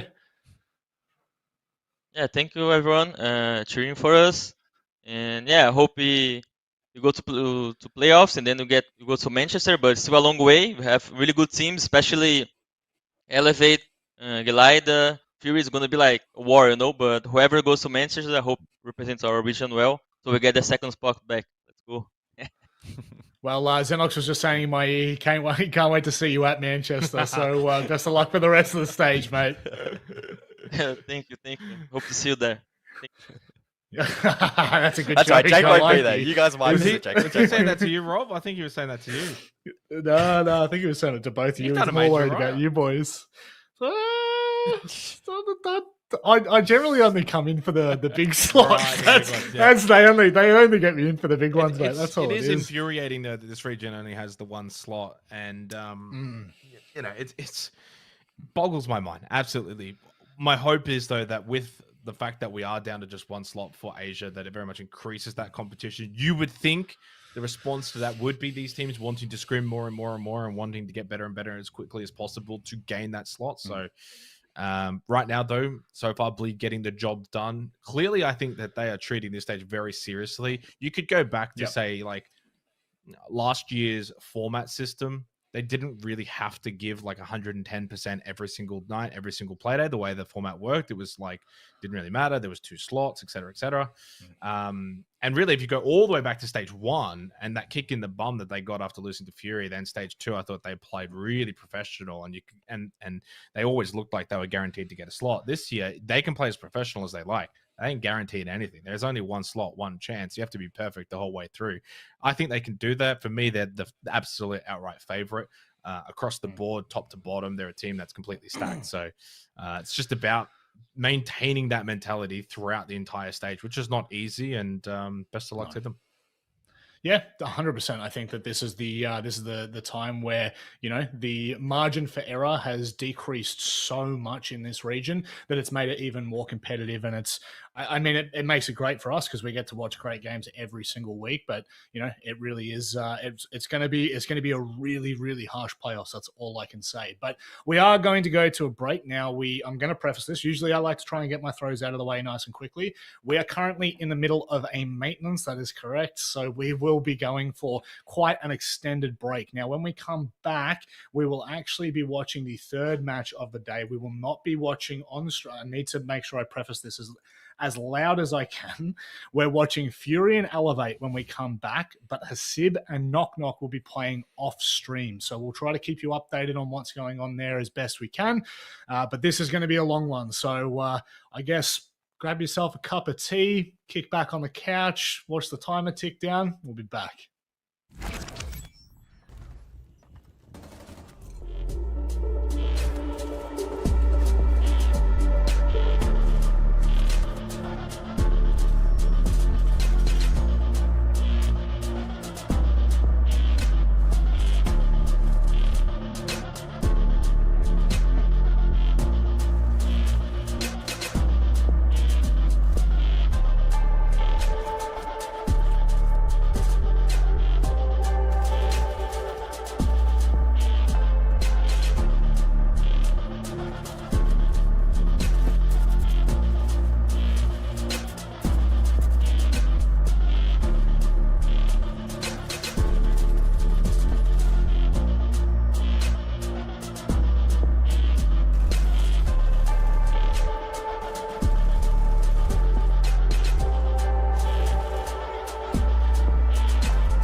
This is a really tough call. I'm actually not quite sure about this one. I'm gonna have to think for a really long time. I know my answer. Wow, so shocked. Oi! I feel dogged by Dev this. cop a stray. Yeah, Dev definitely How? popped this straight. Actually, to be fair, I'll be on in 5 minutes and Yeah. you'll be on in like Oh, half. actually, no, that's true. That is true. I am. First frag. I don't know. I've seen this guy farm a little bit. I went roll. What? I Yeah, went, I that's went what I'm roll. talking about, baby. Big dog! Come on. Yeah, thank you. Why did he listen? I'm on drones. I figured you'd be just spawn peeking or I'm something. on drones. He doesn't know how to get. So what happens is someone drones someone into the building, and the other player is an entry. It was who gets the first pick, not who gets picked Not first. who watches it on a drone. Yeah. Well, this might be a controversial take. I don't know. Only if I'm on drones can this person pull this off. Wow, absolute bullshit. Yeah. Hey, let's go. I really have just continued to just You haven't played enough with The us, thing is, mate. Rob doesn't want to work together with anyone. No, I just want to run in and find as many heads as I can. We play it like another game that I shan't say. This is a tough one. I mean, it's not like you can't really kill yourself with nades anymore. You can. I've seen it. Well, you might if I haven't. I just picked the worst It's the, person. That's it's what the I've most done as well. obvious. It's the most obvious. He already knows. It's the most He already obvious. knows. This turn. Yep. Is that a first 5 out of 5? Yeah, that's the 5 out of 5. Well done, mate. brother. Should be proud of yourself. Oh, this one's. This is actually tough. I know who I'm going with. Okay, I have a story for this one. Come on, Amanda. Oh, she got a story. Oh! Wait, what? Wait, I who have did you had say? to call both of you to get on an Asia show. Oh, yes! That is true. That is. I remember that. And then I called both of them over and over and over. Laura woke And me up and was so- like, yes. why is Mandy calling you over? And I was like, I don't know why. And then I like clicked in 2 seconds later. I was like, oh, I've got a broadcast. Like now. Most likely I've actually got a good one here. I've got a good one, and I want to see what everyone else says. 3, Oh, no, is this a 5 out of 5? 1. Dev. But to be fair, not his fault. Most of the time, his luggage gets lost. Not due to his Also, his issue. my shoes were stolen from my hotel room in Brazil, and I've never got them back. So, Are you barefoot right now? yes, I don't actually own any shoes anymore. Get the grippers out. Yeah, I've... Oh, this is an easy one. This is easy. Flip it over. 3, 2, 1. Yeah. There is a reason. Yeah. There's No, a reason that we is call bull. It's not There's, guns. look, there's a reason we call him the content. It's not because he's good at content. It's because he creates. Sorry, it. did I write Guz? I meant to write me. Oh wow, that was really good. Good segue. Did I make a mistake? Thank you very much for watching Talent Drama. We will see you after the break.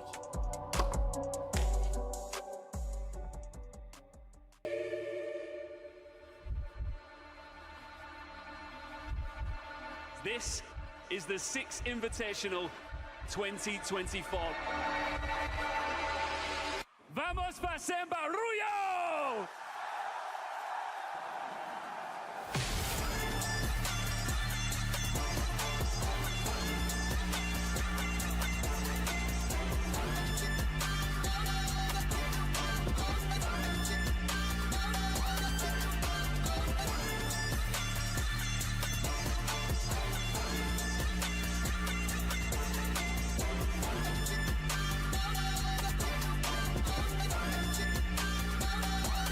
It's Ventures Pro versus W7M!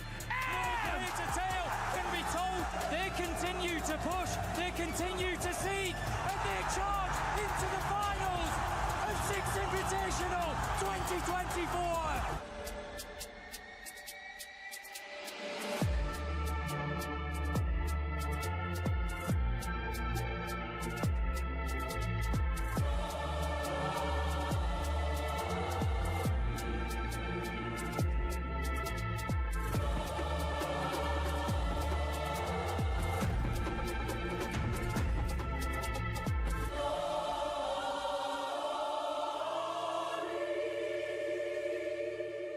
The grand final of the SEIGE Invitational 2024 starts right now.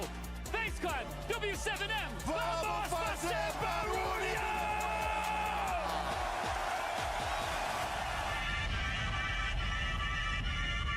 And it's all falling apart for W7M once again, but it is happening for FaZe! One round away from cementing themselves as world champions. From 6-1 down, can W7M respond? You wanted to find him, and he finds you! Come, he cannot, we know he can't. Into red time, he can't finish it! His own brother! Infinite overtime! It's upon us! We get it! We get it! This is how legends are created! Is this the moment where we can crown a new champion, a new dynasty to be created? And yes we will! Yes we will! W7s! They cement themselves as one of the greatest of all time!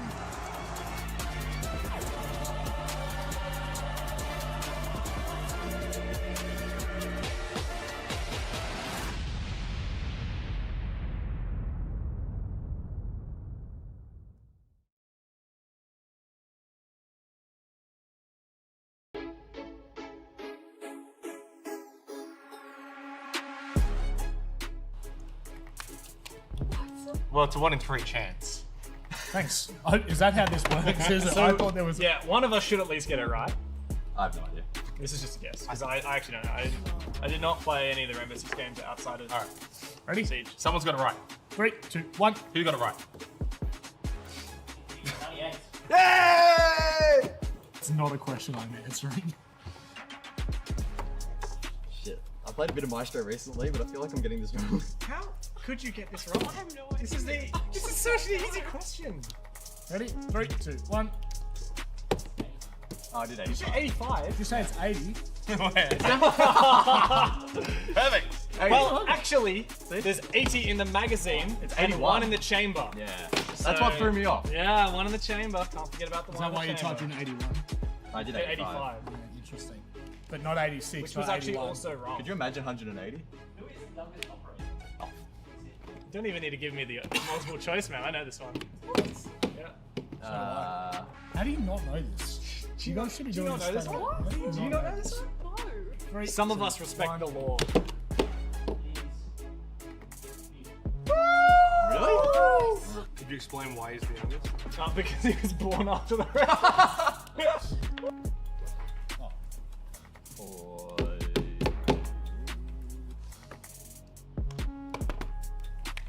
Stop looking at Manny's homework.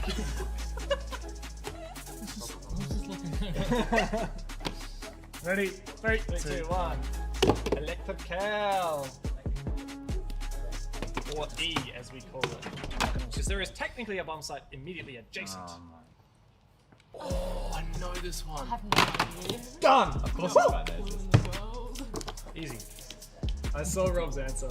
I can't don't. wait to see how he reacts when he finds out that he's wrong. Easy. 3, 2, Easy. 1. Don't overthink it, guys. It's 30. 30 plus 1. Ah! That is not true. It is 30 because there is 30 in the Ladies bag and and gentlemen, chamber. ladies and gentlemen, you see this That's right wrong.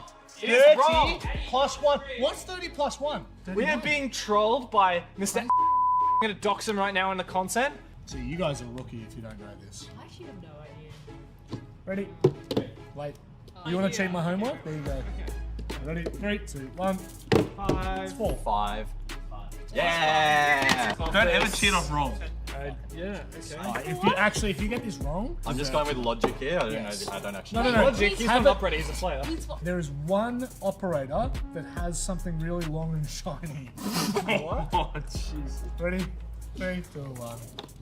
Kai. Wait, did we all write that? Yeah, we all rotated. Thanks for watching Big Brain 6 quiz. Guz sat down just to come back and look down the barrel. And thank you. See you soon.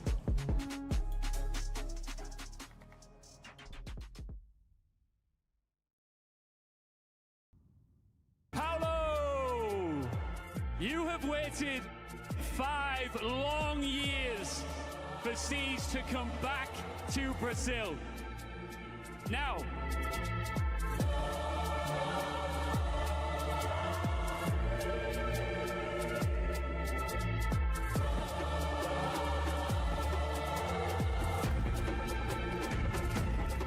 the Ginásio do Ibirapuera is the home to the Hammer as we get set to write the next chapter in R6 Esports history.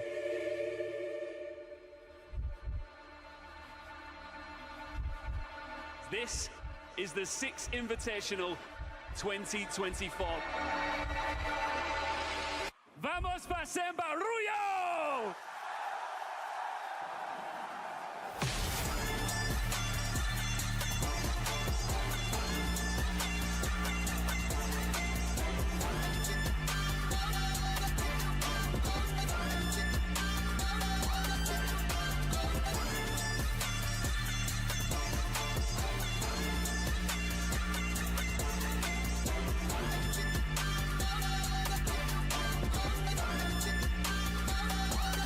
It's Ventures Pro versus W7M! It's a tail, can be told. They continue to push, they continue to seek, and they charge into the finals of SEIGE Invitational 2024.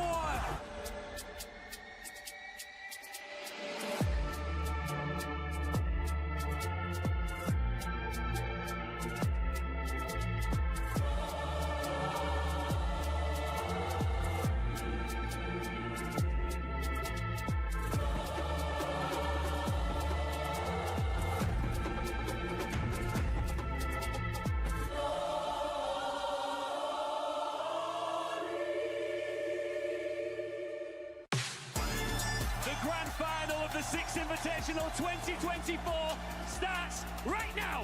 FaZe Clan, W7M, vamos para San Barullo!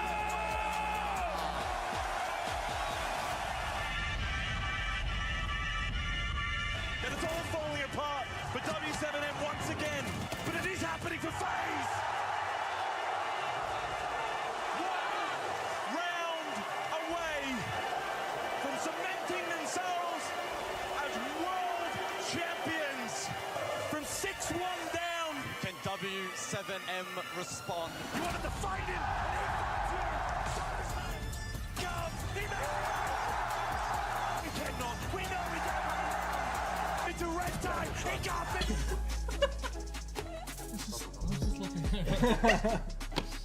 Ready? 3, 2, 1. Electrical. Or E, as we call it. Because there is technically a bomb site immediately adjacent. Oh, I know this one. Done! Of course it's right there. Easy. I saw Rob's answer. I can't wait to see how he reacts when he finds out that he's wrong. Easy. 3, 2, Easy. 1. Don't overthink it, guys. It's 30. 30 plus 1. Ah! That is not true. It is 30 because there is 30 in the bag and 1 in the chamber. Ladies and gentlemen, you see this That's right wrong. It here. is wrong. 30 plus 1. What's 30 plus 1? We are being trolled by Mr. I'm going to dox him right now in the content. See, you guys are rookie if you don't know this. I actually have no idea. Ready? Wait. You want to cheat my homework? There you go.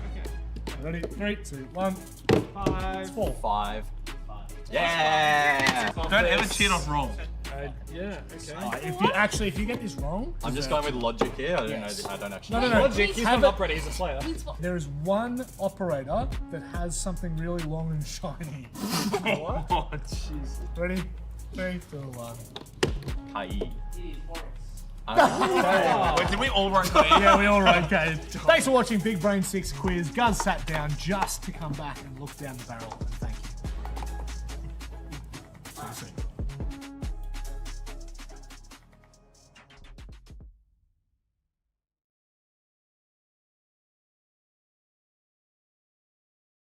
Ladies and gentlemen, welcome back to the Asia League. It has been some time. I hope everyone is doing well. I am just currently finishing off my cheese stringer as I was having a little bit of a snack while we were waiting for the games to get back underway. Maintenance is over, guys, and we are straight into this. We skipped the desk. We didn't need any nonsense. As soon as the players were into the server, we were going to get going. Hey, we are heading to, I believe it's Border. No, it's Consulate, actually. I got completely bamboozled. I thought I heard Border somewhere earlier, but it is Consulate. How's the cheese stringer? Is it good? It's really good, yeah. Is it stringy Well, and cheesy? I mean, I'm assuming, I don't actually know. Is it like an Australian thing? Because if it is, then no one's going to know what it is. But you're meant to like peel it, but I just eat it straight like a banana. Okay. Well, with that mental imagery in mind, let's jump into this one. Bans that have played out. Ying and Monty off the board, two very, very common bans, the two most common attacking bans at the moment in this meta, followed up by the Solus Fenrir, arguably the two most prominent on defense. So there's no curveballs being thrown in the early stages of this particular match. Fury starting defense are on the favored side in a match that I don't want to frame as must win, because I don't think they have to win this to necessarily make the playoffs, but they really need to salvage some confidence, I think, in this stage. Fury are a team that thrive with confidence, and unfortunately at the moment they don't quite have it. Defenders, protect your bombs from being defused. Yeah, fair to say, I think coming into this particular game, I mean, considering we didn't really get the desks, thoughts coming into this, Elevate, I would imagine, would have been considered the team slightly ahead. Not massively. I mean, the general consensus we kind of outlaid was that this proverbial kind of top five are all pretty close. You could kind of mix them around. Furious lost to Jalita on the opening day was a bit of a concern, but even that, looking back in hindsight, was only, lost in overtime. Probably the more concerning thing was the way in which they lost to Bleed. So, bounce back time. A team of Furious caliber 0-2 to begin the Asia League. It is all about seeding. Truthfully, at this point, I don't think Fury are going to be too concerned with the start to the stage. As long as they can make playoffs, they will be in a good position. As for Elevate, it's been a perfect start. 7-1 over Knock Knock, and then 7-5 over Shalita. A bit more of a test last week on that second play day, and even more of a test here today. As we head to Consulate, they are on the attack first, which, as we know, Consulate can certainly lean itself into being a decent place for attacking teams. So curious to see how this is going to play out. It was Cafe last week for Elevate, so struggled on the attack on that map. We know Cafe can be kind of like Console a little bit better for it, so hoping for Elevate's sake they can be a little bit better on the attack. So Tubro and Kaid combo here in terms of wall denial available for Fury. That's going to make the hatches more challenging to open up.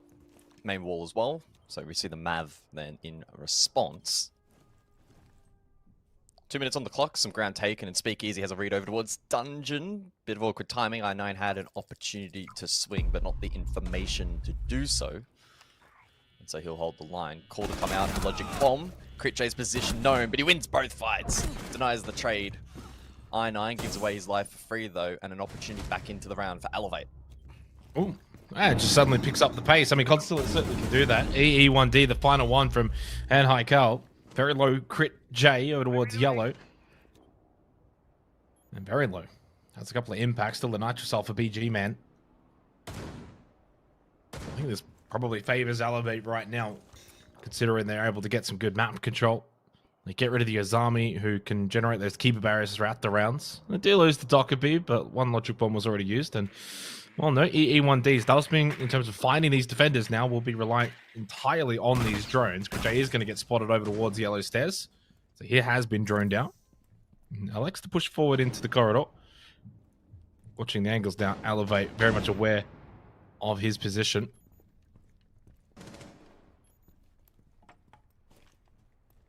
Yeah, Critjay very low on HP. Still has 5 goo mines as well. That doesn't look like the attack has a read on this position though. So Critjay can ride it out. Play it patiently. Oh, and a good swing. Free for Critjay. Yeah, wow, how is he still alive as well? Through the soft wall, he might even get the kill into Anhai. Oh, timing on the frag, and he kills him with the impact. Are you kidding me? Finally, MC will get this kill. Crit J just doing so much damage while low on health. And very difficult now to imagine MC is going to be able to win this from bot yellow. His position, really well known. Lycolis and BG meant, well, Lycolis can't fight back, holding the elevated position. BG man will not, though, succumb on the defense, and he's able to close this one out. I mean, you would certainly hope so, considering all MC could really do was just kind of push through that doorway, bot yellow in towards site, but that should be easily held with 2 players. The fact that Lycolas died there made it a little concerning, but yeah, good start for Fury defensively. Bit of a shaky kind of round where both teams certainly had an opportunity to close it out, but Crit J and his 4K heroics were the main difference maker. Yeah, desync on that initial trade offered 2 isolated ones. Elevate did know his position off the back of the logic bomb right here. Ape backed himself in to win the fight. Shed was a little bit late on the trade. I9 offered that lifeline back into the round. He aggressed up the dungeon, which was ill-advised. And then in the late round, Crit J was able to rat in towards Piano. Went unspotted, unseen. Almost got the ace. Then down to the 1 versus 2. Mason forced in through the yellow door, though, and eventually taken down. So, yeah, very strange round. Positives for Elevate in some areas to be able to bring the round back from the early deficit. But it was a deficit that they would be expecting never to find themselves in. 10 seconds to insertion. 5 seconds remaining. I mean, Fury's the team that certainly needed to respond a lot more in this match. Good opening start, long way to go. Well, this is interesting. Surely that's not... Yeah. That won't work. I thought it is a good way to get info early, though. I mean, yeah. So, I mean, for those unfamiliar, of course, you used to be able to throw the Valcams outside of the building. No longer. It's been a while now, but Crit J just kind of sacrificing 1 to just find some early information in terms of their spawn point, and then maybe on the repels, he could then swing out from the balcony. That's essentially what he's doing here. It is aggressive. And coupled with the pulse, you do get quite a bit of info, but I9, well, on said pulse, overplays the information that he did have. And so Fury's early aggression here not quite being rewarded. Elevate, where, of course, that balcony is opened up. So Ape is playing this pretty carefully. Yeah, unable to really play off the info properly there. And I9, again, like the last round, over-aggressing into a very, very awkward position and then taken down. So Elevate have the early advantage this time around. I think Fuse, I think it was Fuse Shield in play, unless I misheard that correctly. Yep, confirmed. And those cluster charges can be used to util clear. And the shield with good utility as well. Skeletal key as well for Vert. But it's Crit J again on the roam. We'll see if he can do some more damage. There's 1. Wow, 5-1 start for Crit J.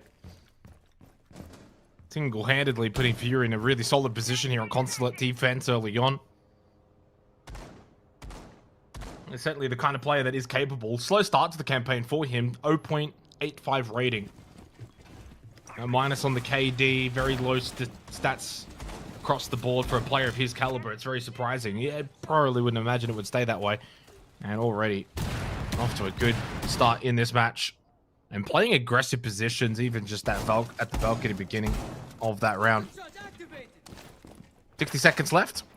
Still a 4 versus 4 though. Certainly not over by any means. Both teams alive in this round. But I do once again like what Fury are doing on the defensive consulate.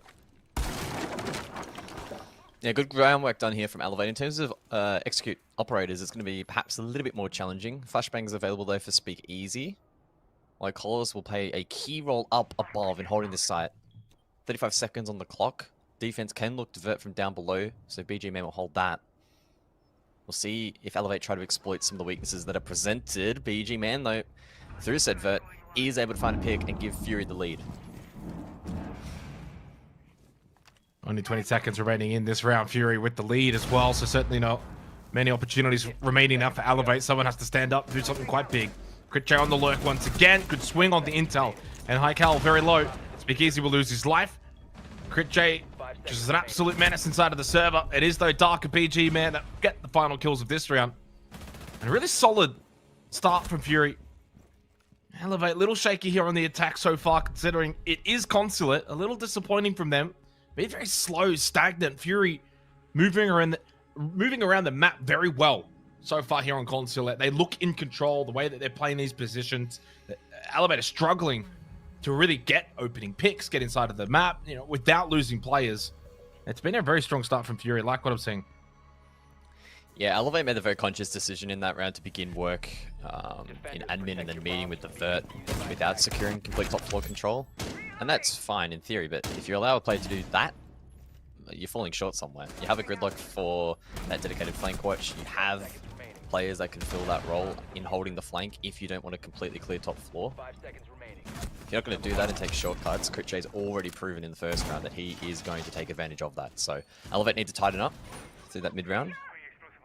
Even the late round as well looked a little bit misdirected. And yeah, unfortunately Fury with good vert control, especially from below down his lines of sight. It was very tricky for Elevate to transition control in towards the objective, and ultimately Fury able to lock out the round. And this third one feels like it's quite important in the context of this match.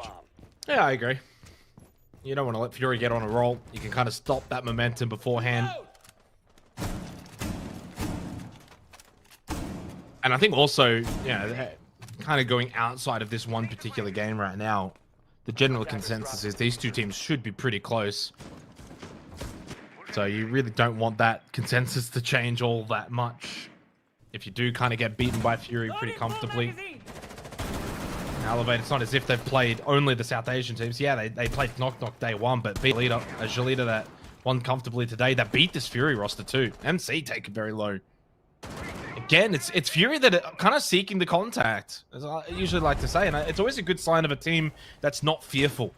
Not fearful of making mistakes, but also understanding on a map like Consulate, if you want to deny those entry positions, you're going to be far more successful as a defensive team. And again, Critjay's on the Alla. I mean, that, to me, is just speaking volumes of the confidence he feels right now.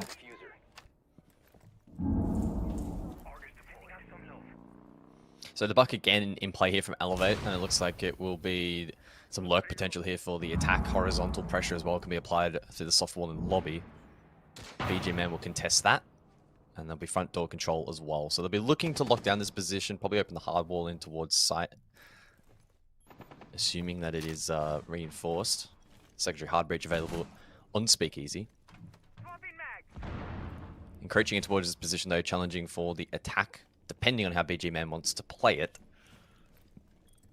There's a couple of key power positions that are difficult to dislodge, especially without control up above. MC falls. I swear I heard that before it even happened. Did you hear it as well? Yeah, I heard it. Yeah. Sometimes it can mean something else, but we can waffle about that later. Anyway, 60 seconds on the clock.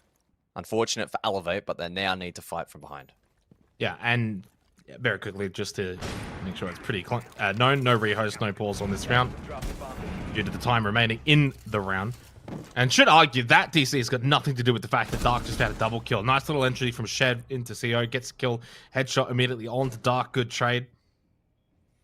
What the DC does not help, though, is the fact that it's a 2-on-4 rather than a 3-on-4. Yellow ping intel for Critjay. 30 seconds. Kit towards top yellow. 99 has control of that. 99 then gets the kill onto Shed, knowing full well that he has to make his way over towards top yellow. And Nhaikal's all the way over towards Spiral without Kit. Arguably without much of a chance. Does get a nice kill on to BG Man. But all Fury have to do is wait the clock out, because Nhaical does not have the kit. It's top yellow. He makes his way in, and Lycolis will get a free kill, and I imagine we'll get a technical pause. Yeah, unfortunate though for Elevate. Hard to measure just how much of an impact it had. I will say, I mean, I've had a quick look at some of the other regions. One that strikes my very eye is the Euro. Oh, here we go. Free kill. Yeah, on the rappel. Easily done for Critjay. They weren't aware. Shed had no idea. And Lycolis gets a kill elsewhere as well, off the back of this logic bomb that was ringing out. It's Fury that is doing the dominating damage. Speakeasy wanted to tap that kit. Will fall off it. There was a smoke that was thrown by Lycolis, but he has died, so no more. Hive launch is still available in terms of the canisters, and 2 adrenal surges will help Speakeasy. Never mind. Dead. Good angle found by BG Man, and suddenly now Nhaikal's all alone and spotted immediately on the cardiac sensor by I9. So even as a solo now and getting yellow pinged out, they have his information. And that should be the end of this round. You would imagine it's a 4-0 start here for Fury. Nitrocell from I9. Ripped, thrown, and dead. No. A little delayed there on the trigger, and it does get shot out by Nhaical. Very observant.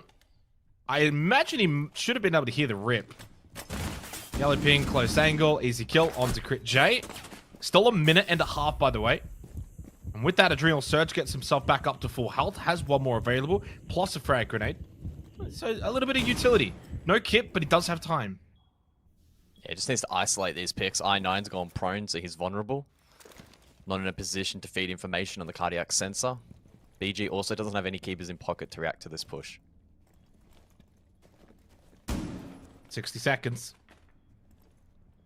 It start a little slow. Eventually that pace does need to pick up, making noise. Frag grenade gets thrown out. Close left angle. Does get nicely tracked behind the desk, and he didn't spot the foot. 9-9 will get the kill. Oh, you can't blame him too much there, Guz. He did everything he possibly could. And Hykel. I mean, we could see the little foot because we could see the outline, the x-ray. We knew where he was. But when you're looking in a different direction, it's very easy to miss something like that. 4-0 start for Fury. And the point I wanted to quickly make was over in Europe, it's a 73% defensive win rate on Consulate. Now, again, it's only 3 plays of the map, which isn't the worst subsample. It's actually the second most played map in EUL. But yeah, something to just keep in the back of the mind. APAC's a little different, though. I would have thought this would be slightly better for attacking teams than 73%. But so far, the way Fury have played it, they've been so aggressive. They've made life very difficult for Elevate. Yeah, Critjay goes once again for the play on the exterior breach. I thought that maybe he'd restrain himself after revealing it prior. I had the confidence to back him in. Valiant attempt there from Enhykel in the 1v3. The 1v2 trade position there from Fury was pretty suboptimal. Going prone and putting your teammate on an island like that. Not the best way to play it out. No immediate trade meant that there was an opportunity for Enhykel to win that out. If you had spotted the knee of the player prone, probably would have won the fight. But not meant to be. Elevate take their tactical time out at the most appropriate time in this match. They sense that the next 2 rounds are critically important. If it is to be a very defender-sided map, they still need a safety net. So, rounds 5, round 6, quite important. They need to find a way to tame this aggression.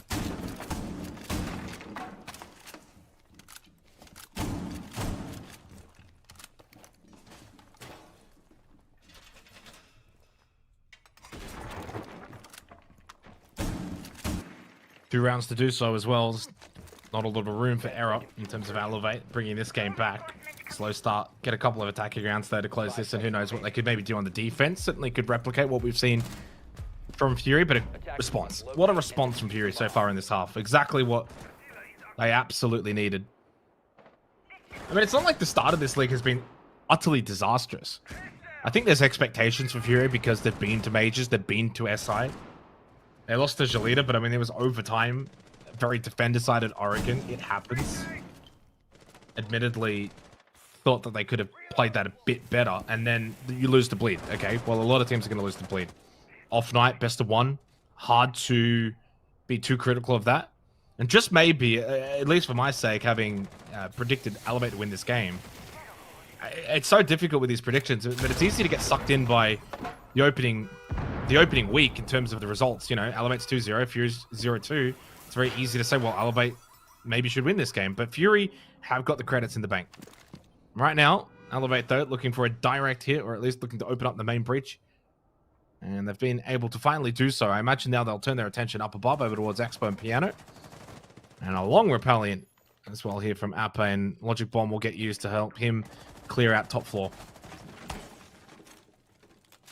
How prevalent will the roam game be from Fury? Oh, there's one. It's Critjay, the Danger Man on the Legion, combined with Dark on the Mozzie. Deep over towards Secretary in that split position. Trying to see if they can force an attack into chasing that position. Elevate have made good ground elsewhere, though. Instead, working down below. Main breach that we saw before as well already opened up, so they can begin to establish a bit of a horizontal pinch. Really good combination there of the Impact EMP from the Gridlock, Secretary hard breach from the Pluck. And Shed, well, looks to try and swing main. But Fury have clued into that. They're ready, and Lycolis lands the shot. Yeah, and again, just troublesome for Elevate. They can't get into the building properly at all. Not really winning these kind of structured defensive chokehold fights.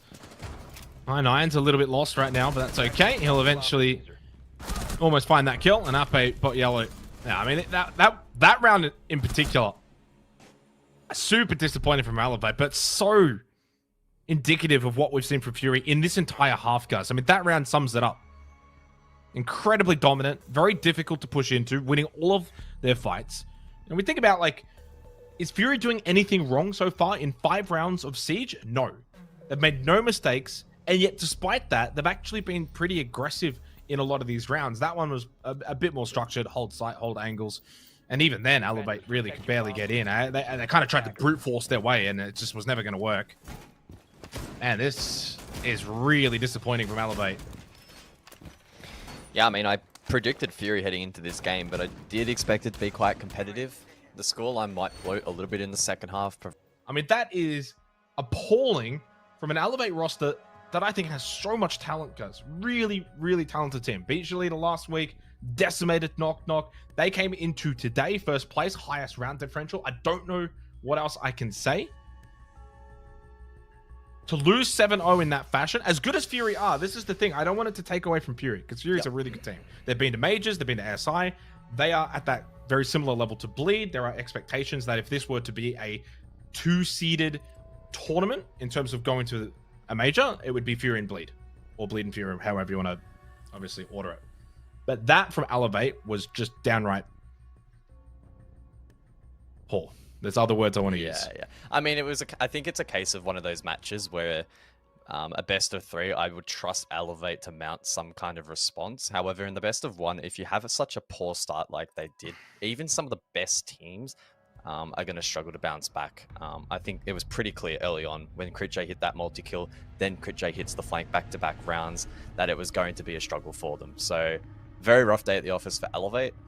So hopefully they take learnings from it. They sit down and have a chat as to what the hell happened in this game. And hopefully for their sake, we don't see a repeat. And it's so difficult too, because the whole way I'm like, oh, maybe they can emulate this, maybe they can do that, maybe they can do this, and it's just none of it happened. Nothing. By the way, special bonus game. Because this game went 7-0 and it was incredibly quick, we get to go to the last game of the night, which is Knock Knock and Hasib Warriors. It's over on Border. We head to it straight away. No desk, no shenanigans. I mean, quite literally, if this ends 7-0 as well, it could be like 2 games in 1 territory. Which doesn't happen often. I don't actually think this will end 7-0 though. I think this should be a good game. I'm actually keen for this one. Hasib Warriors and Knock Knock both from South Asia. It was actually, I think Knock Knock came in as the #1 seed, taking down Hasib Warriors coming into the qualifiers for this tournament. Largely irrelevant because they both ended up qualifying anyway. So, I mean, how much stock you kind of want to put into that is up to you. But I think these 2 teams should be pretty equal, pretty even. And there is the biggest caveat of all, guys. And I'm kind of glad that we've been able to get this game on the stream because we almost didn't due to the maintenance. The loser of this game is incredibly likely to miss out on playoffs. I don't know how else to put it. There will be 0 points. There's only so many play days to go, and you will have lost to the other South Asia team. Good luck. So you must win this game if you have any chance of getting out of the bottom 2. Yeah, I think that's a very fair point. These 2 are currently knocking on the door of or I guess attempting to approach the door of the top 6. If you lose this, it puts you in a very challenging position. Please tell me we did not have a crash. We did not. Very nice. So the bands have played out on the side of the attack. It was the double shield combo. Rester, of course, with the shield for the mobile, the talons. And the Monty. So Monty persisting as a popular attacking ban. Also see the Azami off the board, which defensively on border could hurt quite a bit. Finding cover and safe places to hold on this particular map is very challenging without Azami. Mirror as well play no further part, and that's not too unexpected on this map.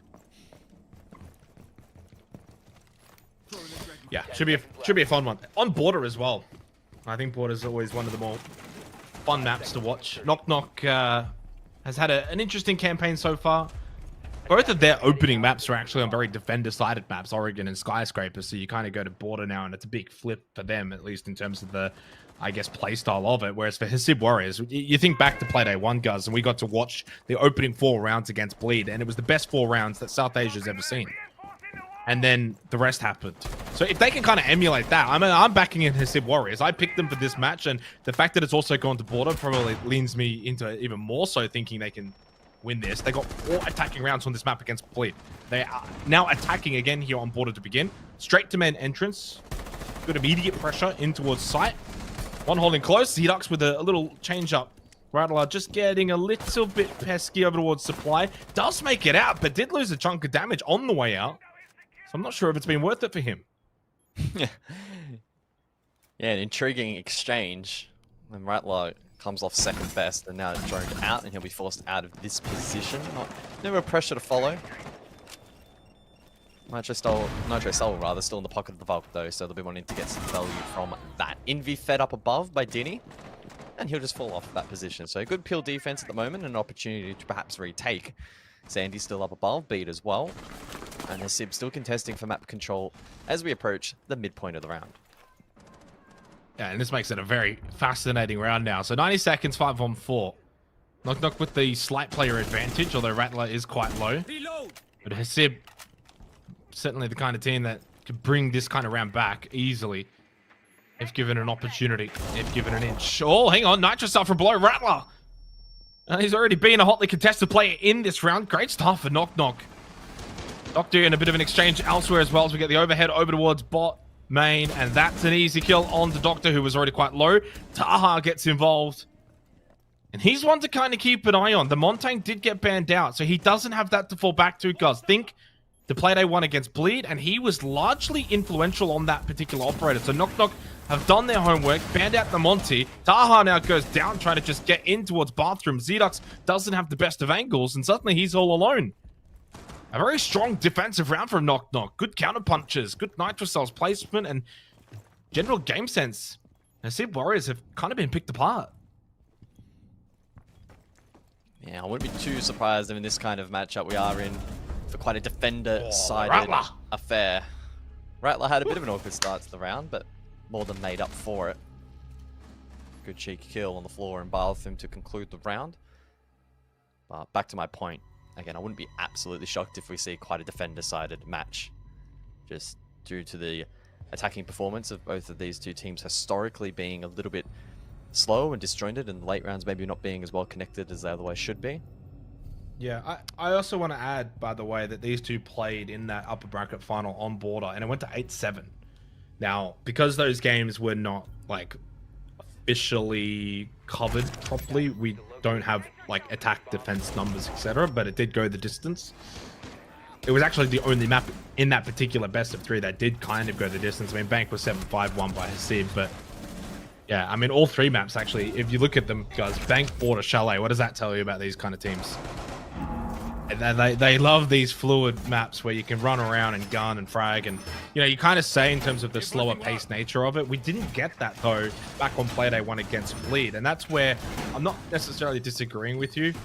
I actually think back on Playday 1, playing off that Montaigne maybe gave them more confidence to push in, take fights, clear out positions like top east, which was won quite confidently and comfortably against a team like Bleed. But without that, I do kind of question then, do Hasib feel a little bit more comfortable to push into these positions without the Montaigne?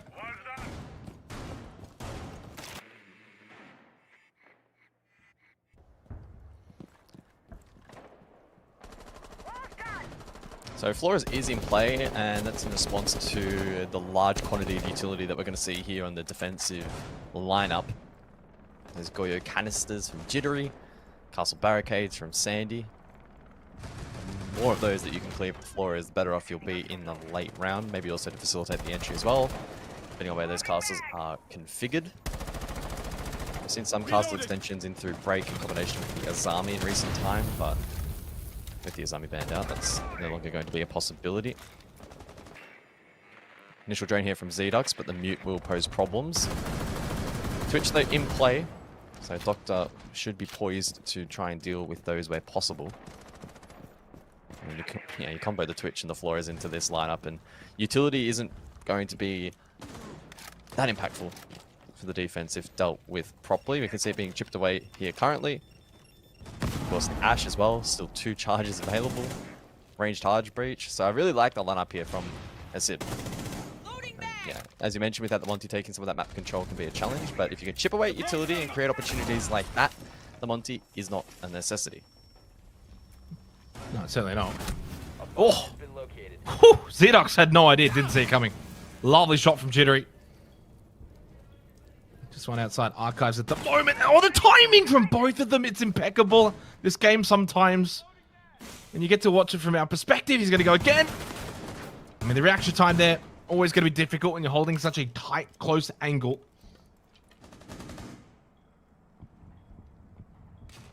That shot from Jittery has put Knock Knock back into a good position. Should double down, by the way. It was Knock Knock that 1-8-7 against Hasib Warriors. They did lose that best of 3, and Hasib technically coming in as the 1 seed. Yellow pink intel, Jittery, strong. I mean, they're basically on the same health.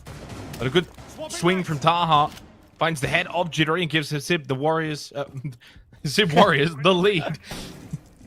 I mean, sometimes they might be Warriors. They are the Warriors. 30 seconds left, Gus, and they've got themselves an advantage. Yeah, drone deep as well. So they've got pretty good read here as to what is clear and what is not. Rattler with a rotation though, in through Fountain, decides to go prone. Could be enough to find him 1 kill, but Knock Knock need to find a double trade to get themselves back into the game. They are 3v4 down. Let's see where Taha elects to take that diffuser. It's probably going to be a plant behind the chassis, but Rattler to disturb. 10 seconds remaining. Yeah, deep into red time now, so you got to get that kit down and no one's holding it. So you would imagine this should be a round win for Knock Knock. Big good shot with the DMR as well. Rattler holding in towards Fountain, but job done. Time was already wasted. Operators, you have run out of time. They were without kit for quite some time. I think got a little sidetracked by all of the commotion, especially towards Fountain, trying to clear out certain positions and just lost track of time, didn't have kit. And at that point, never had really the best way to win that round. 2-0 for Knock Knock. Great start on the defense. Yeah, I mean, there's vert pressure anyway, so if they get the plant for default, provided Knock Knock do their job right, there was a play below to deny. I think Brick's plant was the most ideal, but making that cross the archives was going to be, you know, a challenge, but that's where teams with better late round proficiency and synergy and ability to react to unexpected defensive positions are going to excel heading into the game. And throughout I've noted that it's probably going to be a weakness for these teams and exposed a little bit there for Hasib Warriors. Early round in YouTube clear is actually generally quite favourable, hitting some nice shots, good read there onto Jittery. But then in the last 5, 10, 15 seconds it did fall apart a little bit. And you could briefly see there the vert in play. So that plant, even with an extra couple of milliseconds, was unfortunately never going to go down. I think you had Knock Knock for your prediction, didn't you? I think we went either or. I think I went Hasib, you went Knock Knock. Well, I know I'm going 3 from 3 so far this evening. I did pick Fury for the previous game. Certainly would not have said a 7-0. Would you put the 7-0 in the prediction to No, get the no. extra point? Oh, I absolutely. feel like, you know, not. that's what we need to do. We need to have like a 7-0 prediction as well. Like if you get the 7-0 right, you get an extra It's like point. the wild card. I went Hasib for this game. Oh, okay. Wait, I mean, I think we've gone the same. Okay. We have, yeah. So Yeah. I look, Probably I said, rightfully so. I said in the pre-show to chat, I was like, if you guys want free channel points, I'm your man, and I've given you 3 good games so far. So 4 from 4 is on the cards here. Yeah, I mean, not the If best start Hasib to it, turn it up though. a bit, they need to turn it up a bit. They're not playing Yeah. great so far. I mean, defense is where it could happen for them. Good start though for Knock Knock. Rattler 5-1. The old Rattler. Oh, it's been a couple of years. I remember when he first came into the scene, or at least when we got to first cast a lot of South Asia. It's a good name, honestly. One of the I've best names. had my fun with Rattler over the years. Yeah. Entry into lockers now from Zdux. Looks like Zdux is certainly one of their win conditions for Hasib Warriors. He is a really good fragger. On the Ash, on the entry, and a lot of times, you know, top teams are Taha actually the one who just swings, gets the kill onto Envy. While I'm talking about the entry fragger on the Ash, Zdux kind of had to hold himself back. He was quite low. It's not quite do or die when it does come to these entry players, but it does feel like for Hasib, if Zdux is fracking, they're in a really good position. 90 seconds left. Extra player advantage. Very similar to the last round. But this time, Taha finds a second, doubles down, gets the kill onto Jittery. Rattler top metal. Just holding the angle. I'm not sure if he spotted that pixel. If he did, it was going to be 1. What a swing from Sandy, but a good trade from behind. Hasib wants peace. Will keep that 2-player advantage for Hasib, and certainly doing a much better job of trading these kills, getting themselves in good positions. Now just got to turn their attention to sight and not mess this up, and Hasib Warriors should find an attacking round. Yeah, I was about to say cutting the crosshair Fountain would be tough with Taha nowhere nearby to open up the hard walls, but more than making up for that with kills. Rattler now to push through 90. Dinny is flicking drones. The key question is, has this player been spotted? And based on the body language of Doctor, who's just dropped the hatch, I don't think Hasiv Warriors know that this flank is being employed. It could have been their undoing. Drop down from Rattler. Red ping intel. I think he spotted Doctor anyway. Got the call out at the very least. There's now only Rattler himself, the last player alive. I wouldn't be opposed to just saving KD at this point, because in a 1v3 post plant on this particular site, yes, he's got hatch up above, but he just drops immediately. The man has no fear. Unfortunately, the straight drop down into the showers hasn't done him any good. But you know what? Credit where credit's due. A lot of players there just honestly, they mess around, little lean spam through the hatch. Oh no, there's 10 seconds left, not much I can do. And then they drop down like after time. He's just gone for it. He doesn't care about his KD, and that says a lot about a player. I agree. I feel like he probably could have found a slightly more middle ground approach and peeked for a bit of info before he dropped. Not that it would have really made a difference, but yeah, he didn't meander up above. I hate watching players KD save in Siege, so always fun to see someone go for an attempt, but unfortunately for him on that occasion, there wasn't a whole much more that could be done by Rattler. Taha, wow, double entry. Sandy tried his best to get back, but then Hasib with a really good trade. The drop down was good. The flank watch was a little bit lackluster from Hasib, because didn't have drones in the right position over towards that 90/top metal position, I don't think. Or got timed when flicking them. Either way, though, the rest of the team rotated nicely towards some safe areas in the objective to force that plant down, and ultimately Hasib able to win the first round of the first rotation. Or the last round of the first rotation, rather.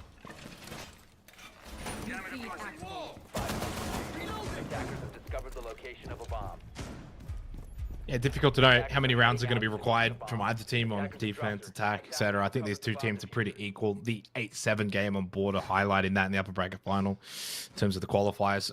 I wouldn't be necessarily surprised if this one goes the distance, goes to OT. A lot riding on it. You never know sometimes, guys. You just never know. You could be getting flanked in spawn.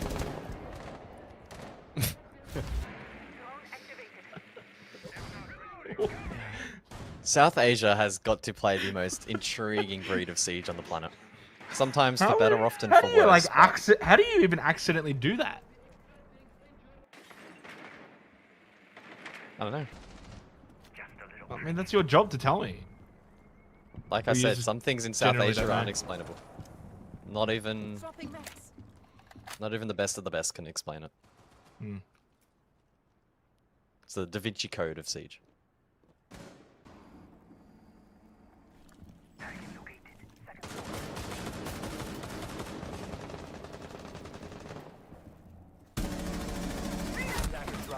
I was going to say nicely done from Zedox, but you can see down in that corridor the push through coming from Knock Knock. He was just kind of on an island, had no idea. Gets one back.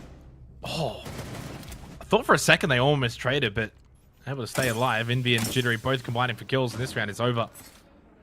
1 versus 4 for Dinny. You would think from here, unless he can pull off something incredibly crazy, he has no idea where he's even getting shot from. Swings hallway, no one 90. Sandy then peeks the doorway, and Knock Knock will get themselves another round.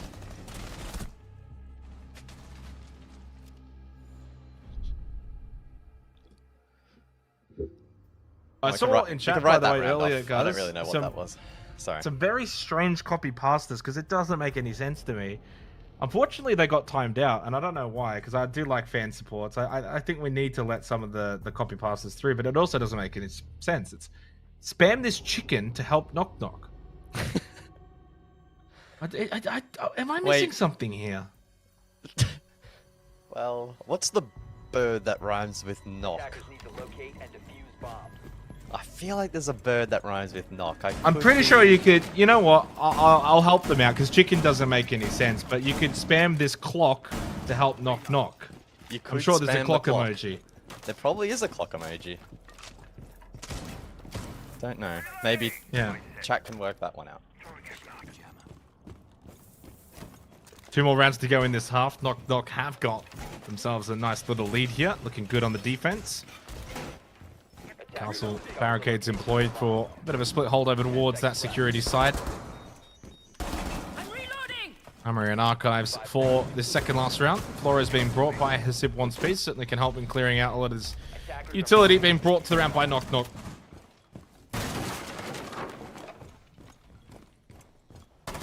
It's such a stark contrast, though, to what we saw from Hasib Warriors opening play day, 4 attacking rounds against Bleed. I still can't quite wrap my head around as to how that happened. I mean, I did kind of touch on the Montang, and I guess maybe a large facilitation as to why they were able to do so well against Bleed. Maybe it was just Bleed were quite poor. But they have not been able to bring that same level of play again today here, despite it being border. Jittery.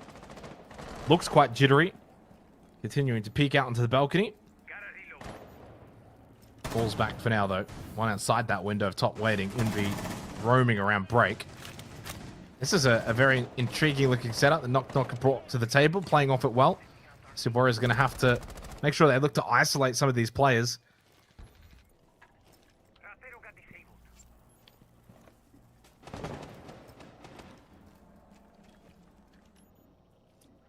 So the castle strap being employed here. As mentioned previously, no Azami though, which does weaken it a little bit. Just confines the defense to a couple less positions. See though how Hasib go about breaking it down. They have the explosive utility, but Sandy will find the first. Edux falls. That's some of that explosive util, and arguably the best fragger on the team down. Reload! Wow.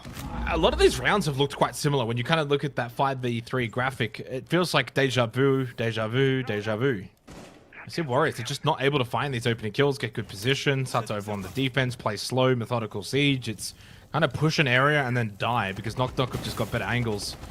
They have set up really well, and Hasib Warriors have no way of countering this. Stuck out onto the balcony in the terms of the solo play for Hasib One Piece. Now on the verge of this round being flawless. Still 60 seconds. I mean, credit to Knock Knock. I think they've played this really well. Headshot onto Jittery. Does land. Sandy, though, with the better angle. And while it's not flawless, essentially everything was. But tactical timeout called. And it's, what, 5-1? No, sorry, 4-1? 4-1. I've gone ahead of myself. It could be 5-1, honestly, at this point. I mean, No, I've gone one round early, but it's not looking good for the old Warriors. No. Tertiary site, Hasib win. They flip it. We go OT, and then they win. Remember, my prediction will be right. I don't know exactly how it's going to get there. Forgive me, but on the tertiary side, I think they'll look a bit more confident. Yeah, I don't know. These primary sites have been, yeah. You don't no one needs me to say what they've been. Everyone has eyes that's watching this game. They can see. Does it rhyme with pit? Yeah, sure. Well, we'll see off the back of this tactical timeout from Hasib Warriors if they can find a second attacking round. And I'm not memeing when I say this. If they do find this second attacking round, it's like you said. I mean, there's every chance we just flip and Hasib Warriors themselves on the defense will be more than capable of getting the defensive rounds required to send this one to overtime or potentially even win it. I mean, it doesn't have to necessarily go to OT. You win this round, you start one on the defense, suddenly then it's 4-4, then Knock Knock take a tactical timeout. We've kind of seen that story play out before.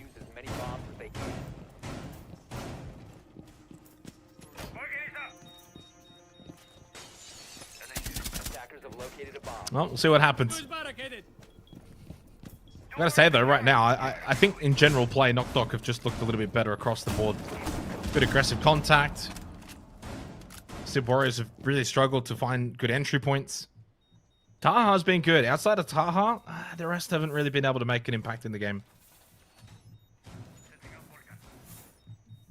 Yeah, we need to see Zedux really get himself into the match. We've seen his fragging potential, particularly on entry, is actually quite good on a strong day.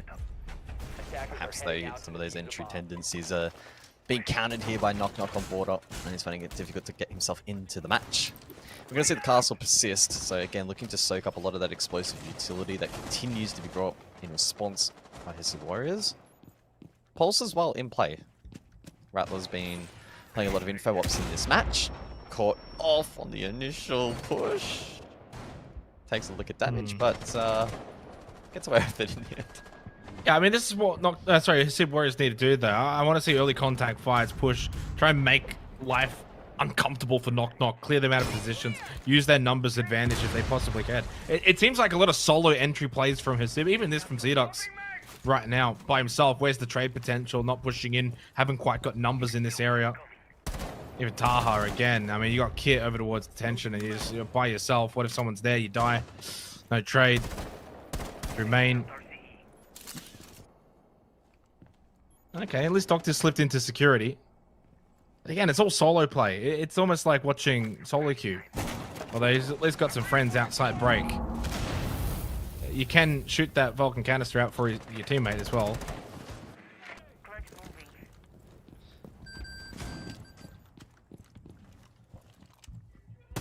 Oh, minute 30. And there's my man, Zedox. If Hasib Warriors are to win this game, we need to see him find some form. Catch his beat off guard. Knock Knock, I think, momentarily thought about committing to try and go for the trade, but then think better of it. Didn't he elsewhere taken low? He's prone inside a break. A lot of different elements to this attack at the moment. Hasib Warriors just need to band together and try to trade out these remaining defenders. Yeah, but I mean, to be fair, as much as I said in the last round, they don't get too many opening kills. They've also been in this position before and then thrown it away. The onside execution's been pulled. This is where you got to probably rely a little bit on Zedox to find a kill on this Ashe again. He's done it once, needs to probably find a second, open up sight. Play off him though. Again, he's still quite solo. Dini, Taha trying to take contact fights. They're low. Pushing around top east, that's fine. 50 seconds left, but they're not playing as a team. They just don't look coordinated. I mean, you're dying solo top east stairs, Envy with a good angle. And now you've lost that advantage. Zedox has been bot middle for the last 40 seconds. 30 seconds then. Hasib has flashes. He can flash out this boost position. Taha with Kit. Hasib, surely in the next couple of moments, are going to look to force this plant down. Instead, they actually go deep. That's probably not the win condition to go for, unless they were threatened by the man disadvantage. Nonetheless, Hasib should be able to find this trade. Oh, okay. Well, he doesn't. He's already used his flashes, so they can't push that position out. Knock Knock win the round. Probably shouldn't have. At least it should have been a lot closer than it was. Yeah, I mean, I've already said too much about that round, Guz, because I kind of want your thoughts on it too, because this is just a little bit disappointing. That round probably more so in particular, and off the back of a tactical timeout. Now, we're going to get, unfortunately, I think a tech pause here. FPS bug called out by Jittery, but 5-1 half. Now, not impossible to still think Hasib can get back into this game, but Hasib just weren't really playing as a coordinated unit. I'm not saying the ST word, but I mean, at some point, you've got to come together, push positions, try and use numbers to your advantage. Instead, it just was solo play all across the map. Everyone's losing their ones, and that was pretty much on repeat for that whole half. Yeah, I mean, they had a really good trade potential, or advantage potential there with the flashes onto the pulse to unlock that if they did in fact want to go deep into towards site. I can understand why they didn't feel completely confident going for the plant because of some of the other variables up, like the pulse if they didn't know it was pulse in that position, the potential for third, etc. So going deep wasn't the worst of decisions, but execution wise it was quite disjointed, which was a flow-on effect of the early round as well, where there's a lot of isolated ones, trade potential quite low in this region because they have the same issues on every single map. So if the defense knows how to exploit them, they can win rounds, and I think that's what we're going to see here. Well, hopefully not too much longer until we get into the second half, because honestly, I'm pretty wanting. I just want to get into this far. I'm excited to see what we're gonna get. I mean, in some ways, I want Hasib to come back because I would feel quite devastated for them to just lose this quite convincingly to a local rival. And what's also more intriguing is if you go and have a look at that upper bracket final where they did play Knock Knock. Like, none of those games were super one-sided, but the most one-sided was 7-3 Chalet, but that was Hasib Warriors. So at no point did Knock Knock ever look close to beating this team. They only beat them on border, ironically, but that was 8-7. We're not talking about an 8-7 game right now. I mean, we could. Certainly could. It's a good opportunity for Knock Knock because being on this side of the coin when you're up 5-1 certainly releases that pressure a little bit. I think for them who... yeah, they struggled a little bit on the attack in the first two playdays. Admittedly, again, on Oregon and Skyscraper, really good defensive maps. So now you go to border, okay, better map for attacking, and we've got a 4-round buffer. Perfect. No real pressure. play with ease, play with confidence. And we know the likes of Rattler and Jittery, if they can get good entry kills, they're more than capable of being able to, I honestly think, break apart this defense of Hisib Warriors, which was, I'm going to say, probably the most lacklusting part of their game against Bleed was their defense. I mean, they were great on attack, a 4-2 attacking half against Bleed, and then lost every single defensive round. Yeah.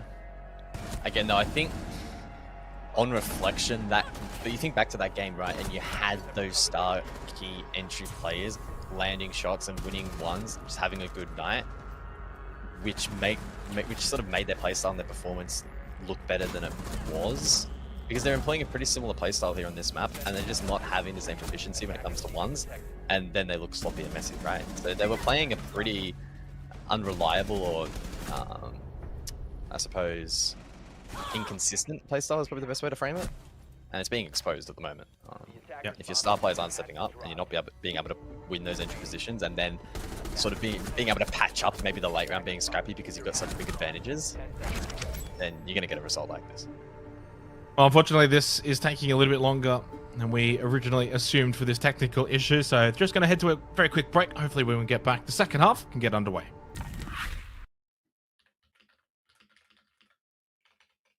No more buzzing. It's silence. It's just it's actually just utter silence right now. I don't hear anything at all. From buzzing to no game sound, that's fine. It's better than that stupid buzzing noise. Back into the game we go, guys. Second half underway. Knock Knock up 5-1. Looking to close this out against Hisib Warriors. We've kind of spoken at lengths regarding attack and defense and former matches and statistics. It's all about now to be put to the test into this second half. Knock Knock with the advantage, we'll say. But Hisib on the defense, certainly more than capable of getting themselves back into this game. And again, to reiterate, I mean, you lose this match, it's very likely you're not going to get out of the bottom two. That's just... The statistical likelihood is it'll be very difficult. Do you remember who predicted what for the audience prediction? Do you remember who they predicted for this game? Were they Hisib as well? Oh, as in like the social vote or like the channel point vote? Oh, like the audience. We had like an audience prediction graphic at the start. Oh, the audience prediction graphic. Yeah. I think it was Hisib actually, because if I remember correctly, of my wonderful, vivid photographic memory was the whole right side was like Hisib, and then the whole left side was Knock Knock or something like that. Right. I think they may have had some different picks to me anyway. I was gonna say I didn't want to be edged out by the audience. I had the same picks as the audience, and I had Hisib Warriors, so the audience is losing here as well. But you also picked Elevate, and I did pick Elevate. That was a little bit wrong. Only just a bit, just a bit. Into the 7th round, close strain from beat through bathroom, brother being employed here by Knock Knock. Good information being gained on that default camera as it gets hacked.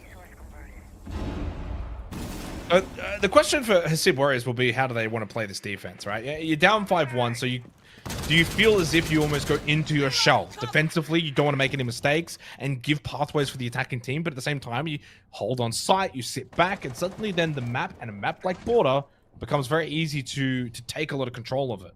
Sandy already in Passport.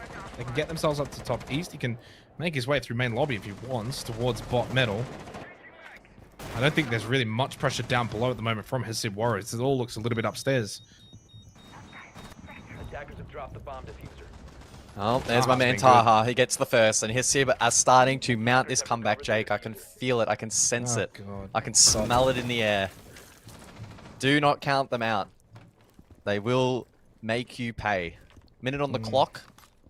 Knock Knock disadvantage. They do have pressure down below. Ample pressure from the bar. But Sandy seems to be flying away blind. Rattler cooking some candelas elsewhere. We may see a hit on sight. Envy good for one as well. Oh, awkward spray. Envy just able to stay alive. Barely. The doctor, he goes down. Hisib wants P's very low. Taha, close left. Well, he's been the standout so far for the Hisib Warriors. 7-5 right now, still alive. What a spray from Dinny through the softball. Gets the down onto the old Rattler himself. And just gives Hisib Warriors momentarily the advantage to close out this round. But still need to do the job. I'm not too sure this is going to be successful. Indeed it will, though. little crawl over to the right, and Rattler is back up. And important. Or is Candelas now available? 10 seconds then, and Sandy will progress through Fountain. Should be good for one. Eventually is, but time now an issue. And Envy's in a 1 versus 1, looking to contest half wall. And Hasib win round 7. Okay. Get out the canisters. God, I hope I'm right. It would Big feel label so good. of copium on the side. It's not copium, it is... I'm just injecting straight facts into the broadcast. Yeah, I mean, pretty normal round. I think it's very similar to actually what we saw from Knock Knock in terms of the defense from Hasib. Only minus a bit of the aggression on the defense. You think back to the opening half and what we saw, especially from Rattler and a couple of other members of Knock Knock, where they kind of wanted to get into that kind of face of Hasib, denied positions like break and security far more vigorously. I don't know if we got that as much from Hasib, but certainly the on-site defense was more than fine. Good start. But you've got to be perfect for quite a long time here in this half. Can't make that many mistakes. It's not quite 6-0 territory, but it's pretty close to that. You don't want to give them any kind of match point look in. And even at this point, if Taha doesn't find that kill, if he doesn't check the left side angle, good spray from Denny as well through the soft wall. I mean, there's a lot of things that kind of went right in the clutch for Hasib Warriors. It wasn't super clean or methodical, but they were able to just hold on in the clutch. 10 seconds left before insertion.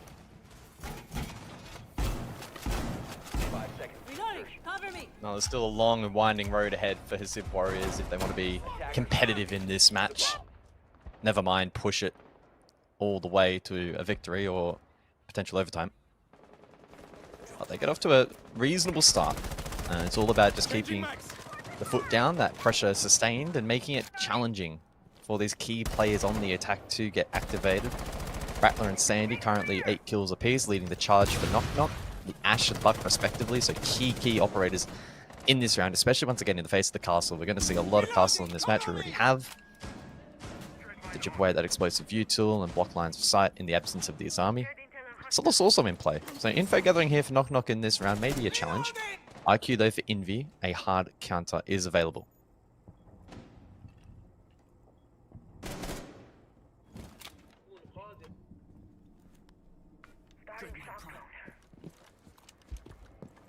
Yeah, Fenrir Solus employed. Zedox has been a little shaky in this game. Unfortunately, it's also been a rough stage for him. 0.7 rating. Lowest rated player on Hasib Warriors, even though he can be a very talented player. He starts to get activated. Hasib will find themselves an extra bit of firepower in this game. Forced to drop Taha. Bit of break and security pressure from Knock Knock looking to take up above. Being able to do so. Top metal control. But it's Taha again. 9 and 5. And at this point now onto these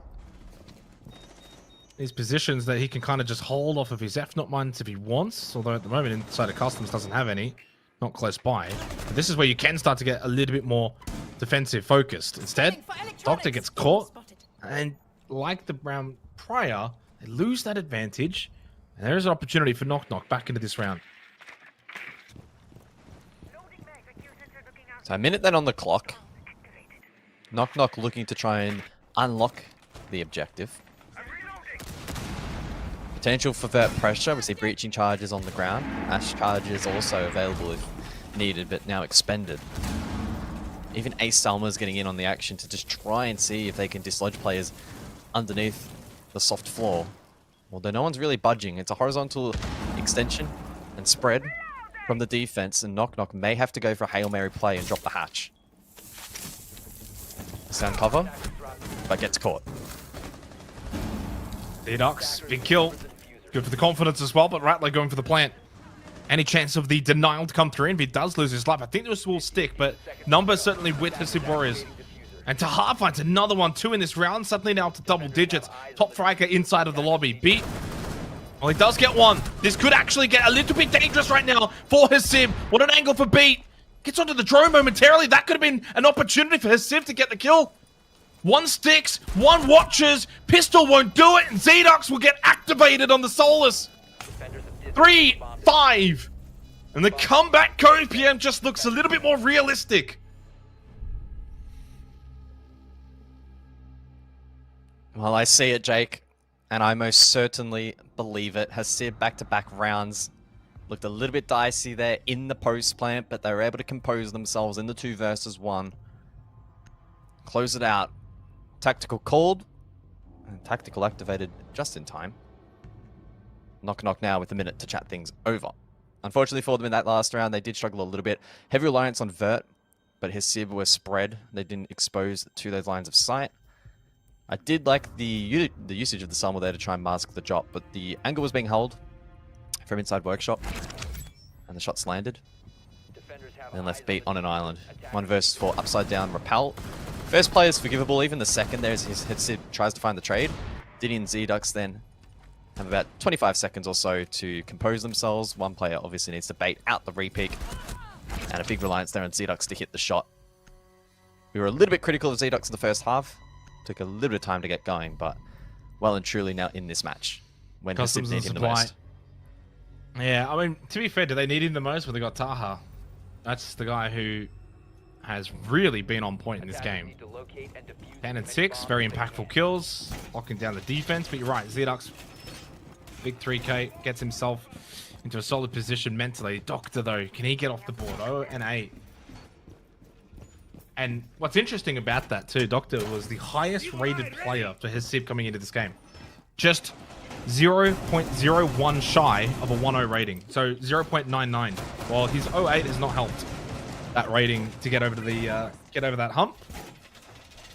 That does kind of speak volumes a little bit for Hasib Warriors. One of their top players, a little underperforming. Z-Dux and Taha, their worst rated players coming into this game, now overperforming. Does help a little bit. 3-5 scoreline. You win this site, and the rotation unlocks again, and the comeback for Hasib Warriors looks far more possible, more than just copium, a reality potentially.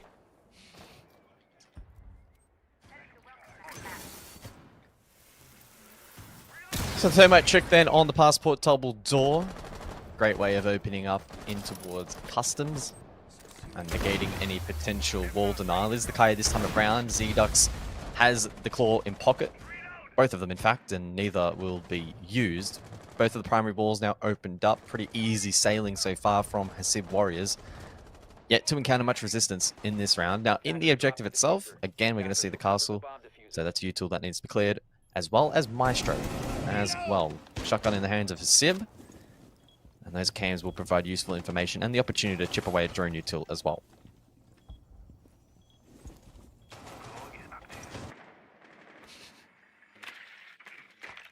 Another thing as well, as the longer this goes on, Knock Knock will probably start to feel that pressure of a 5-1 lead slipping away, and well, the ramifications of that. Starts to get tense, gets a bit nervy.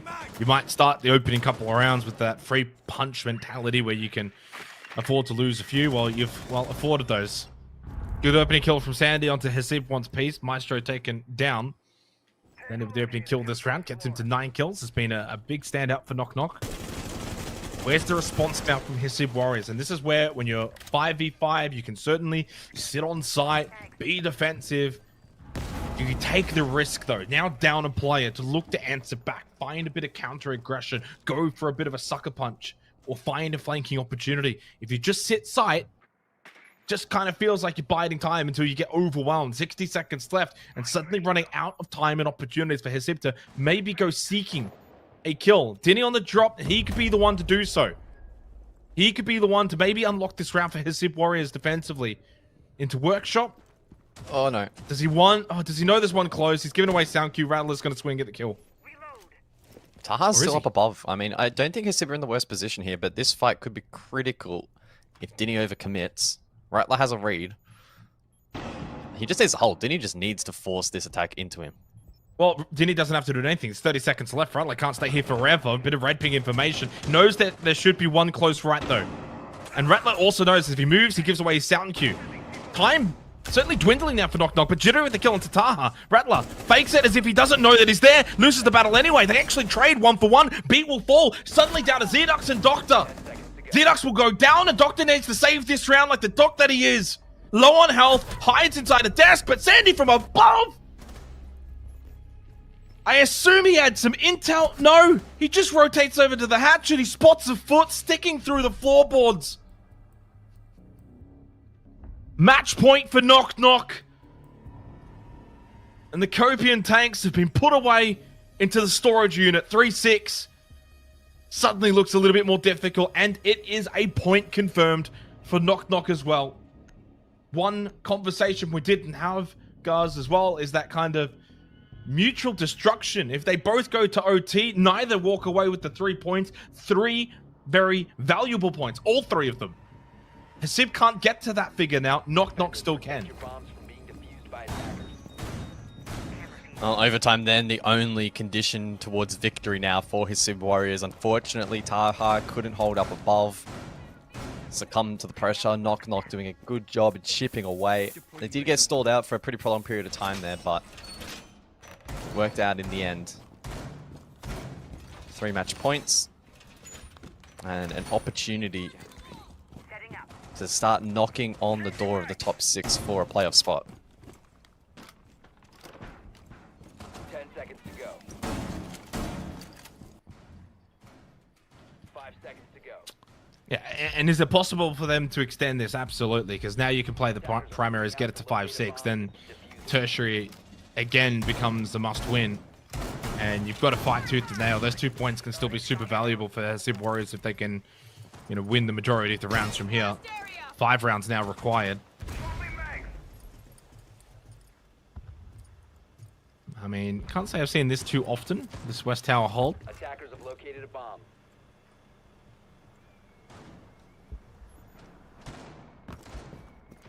But credit to Knock Knock. I think as a full team of 5, they've certainly looked a lot more coordinated than Hasib Warriors. And Hasib have been very fortunate. A couple of really good individual players from the likes of Taha. At points even Zedux. But as a group of 5, it's just been a bit all over the place so far in this match of Border. Attackers dropped the diffuser.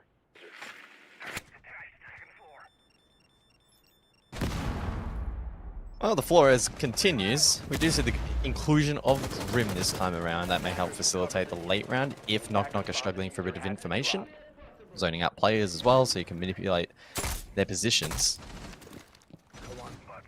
Early Quan launcher to come through though. And you can see that's making the triple wall position difficult to hold. Beat will follow up, run across. Straight through the smoke.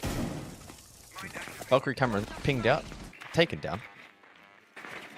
Still more util standing. I like this deployable shield from Doctor. He can look to play off this position. Needs to be mindful though of pressure from down below from that hatch if Knock Knock rotate.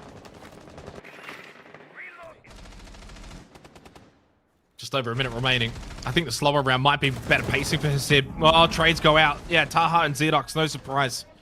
It feels like it's entirely reliant on those 2 to frag out for Hasib to find success in these rounds.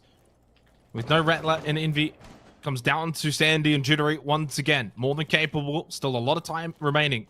3 versus 4 by no means is a death sentence. Zedux inside a fountain, and this is where I kind of just want to see Hasib hold positions and angles. You don't need to swing. Let that clock continue to just tick down. Play the latter stages of this round. But no, Zedux actually holds the angle and Beat just walks into him. So credit to Zedux. It doesn't need to get over aggressive. Don't give them back any kind of chance in this round. 30 seconds remains.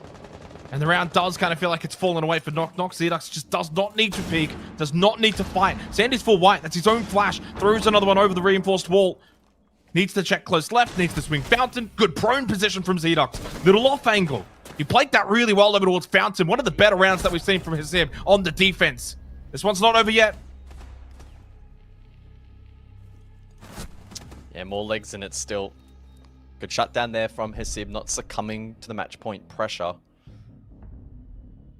And overall, really just played a pretty nice, tight, compact defense. The extension through offense as well, your dividends.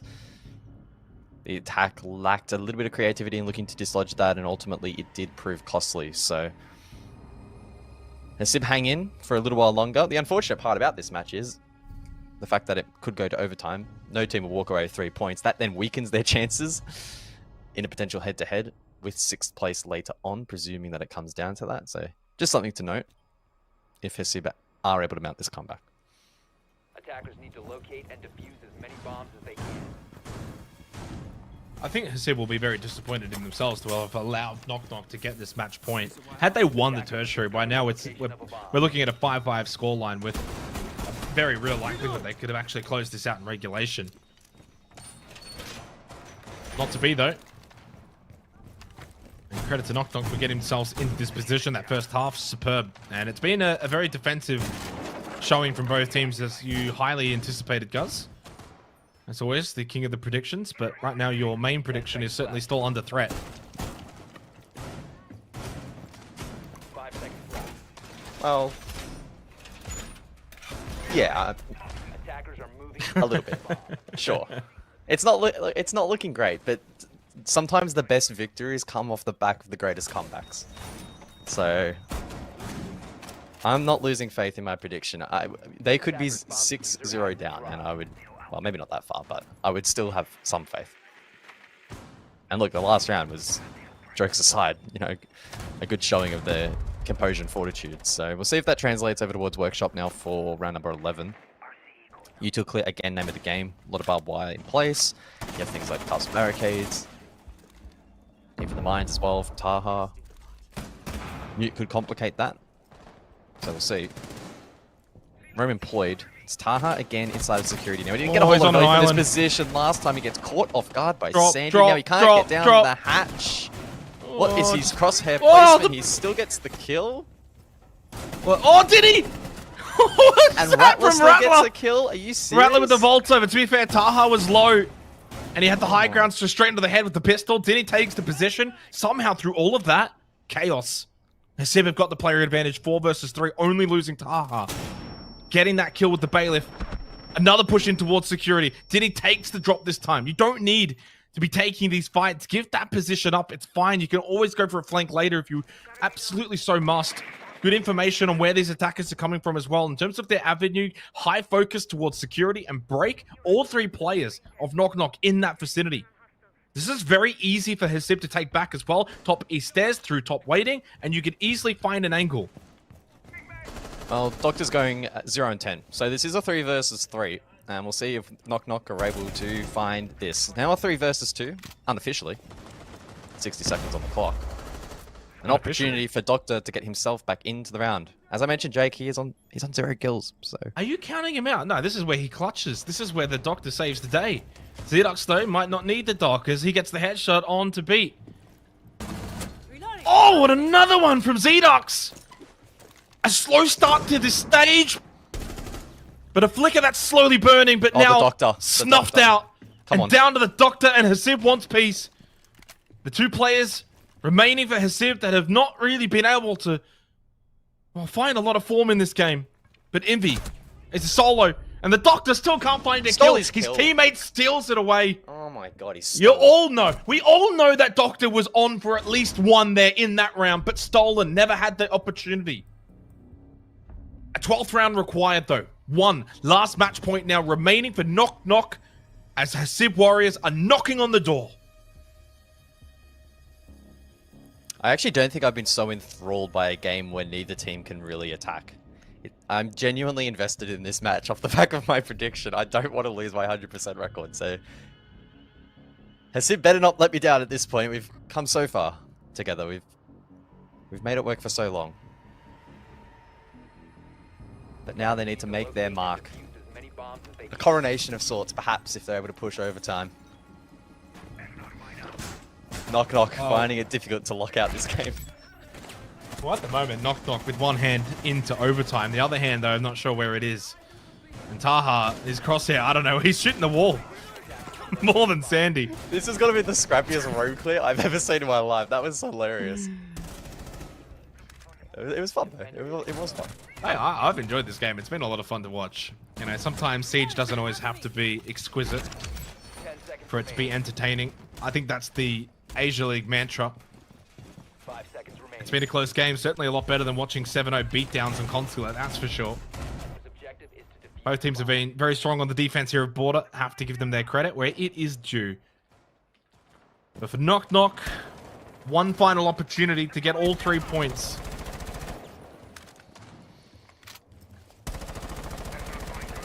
guess you could say the clock is ticking. You know. Well, you could also say that Knock Knock have knocked on the door and Hasib, they're answering it. They are answering that call right now. Is it a call or like on the phone? Oh, it's just a knock on the door. You reckon there should be a team called Ring Ring? Like, imagine there was a team called Who's There. I mean, that would just be peak. No, oh, it's Knock Knock versus Who's There. Please, stage 2. Someone has to call themselves Who's There and take on Knock Knock. Oh, please. Over towards security. Knock Knock with the swift entry, other side of the map, so it'll be a long sweep across. Early logic bomb. No, Beat will cancel that. Envy just wanting to make sure no one's lurking towards top metal or 90. There is that logic bomb that does ring out. No noise close by to Envy. And the drone just to make sure there's no lurkers on that top floor. 90 seconds, slow round in terms of the pacing here. Who this benefits, hard to say right now. Very much could be a fast hit towards site from Knock Knock if they set themselves up for it. Well, they've got good control over towards security, but not much else has gone the way of the attack until now. Top East unlocked. Hasib will fall. Taha also in the wars. He takes a chip damage. Mines are still standing. They should have a read up above, but Jiddu has been allowed to find 2. Doctor 0-11. If this game does not go to overtime, he will be killless through all 12 rounds. Well, down to Taha and Dini. But mainly Taha. 2 versus 5, and Taha's dead. That could do it. Unless Dini pulls off one of the bigger clutches. I couldn't even finish the sentence to even give that any kind of hope. Knock Knock are knocking on the door to all 3 points. Their first win of the stage, and well-deserved here on Border. Taking out their local rivals. Guess who's knocking? It's Knock Knock. How many knocks can a knock knock? If a knock knock could knock knock. If a knock knock could knock knock. I lost my 100% prediction record. Oh, you're tilted. You're so tilted. You made us sit through that entire game to just throw a flawless round. Come on. Doctor 011. I mean, yeah. Fun game, guys. Fun game. Yeah. Fun game. They got 3 points though. Serious note, they got 3 points. Like I said before, if this actually got dragged out to OT, both teams are probably cooked and not making playoffs. So there's at least one team from South Asia now that could potentially make top 6. That's the main takeaway. That is indeed the main takeaway. For Hasib Warriors, they are going to need to do something incredible from here to get themselves out of the bottom 2 for the remainder of the stage. For Knock Knock, well, that is a 3-pointer that they desperately needed as they get their first win of the stage. We get to go back to the desk, and I really cannot wait to hear what Mandy has to say. Well, I can tell you, I personally calculated that, and I think I don't have enough numbers on my hands and toes to describe how many times Xenox has said knock knock within the last 60 seconds. It just is the way it is. But Dev, I mean, it's a well-deserved victory at the end of the day. It was a game. That game deserved to be an OS. That's all I'm gonna say. Yeah, so like neither of these teams had won a match coming into today, so that was going to change no matter what. And I think Guz put it really well. The worst possible outcome, in a way, for both teams is going to overtime, as that would have restricted the amount of points that either team could get. And really, especially if you're a South Asia fan or if you're just a fan of an underdog, you want to be trying to get one of these South Asian teams into the top 6. And at the moment, it is kind of looking like, or so far it has been looking like, both of them will end up in 7th and 8th. But as Daystar have started to fall off, maybe Knock Knock, now that they've got a win under their belt, will have a chance to bounce back and actually fight for a playoff spot, which really is everything that South Asia has been rooting for. So even though it was a really tight game, a bit of a messy game, and a disappointing result for Hasib, I think that Knock Knock fans and South Asia fans should be pretty happy with this. Well, we actually have an interview prepped and ready, so let's welcome in the coach of Knock Knock. How are you, my friend? Hello, doing very good. What about you guys? Yeah, look, we're doing well, mate. We're doing well. A very nice way to cap off the night, a 7-5 victory, albeit quite close. How did you feel in that second half watching the round slowly dwindle away? It was very. It was a lot of pressure on me, right? Especially after the timeout where we get the match point, but then after we lose 2 rounds in a row, where I had like we were not able to really close it out. But then, thank God, Jittery at the end was able to bring it home for us. Yeah, man, I just wanted to talk about joining the league and the new system a little bit, because this is obviously the first time that we've had you guys in an interview for this stage. So I would love you to just talk about how the Blastar 6 system changing this year has affected you guys, and what you realistically think you can achieve this year. What are your goals? What are you aiming for? What's like an acceptable goal, and what's your stretch goal? Like, what's the dream? All right. Well, obviously, I joined the team very late. I joined them like literally right before the qualifiers, coming in from Europe. But I mean, it's a big change for South Asia, where they're finally getting viewership and enough competition where they can actually be seen internationally, or at least at what we can actually say as a top level.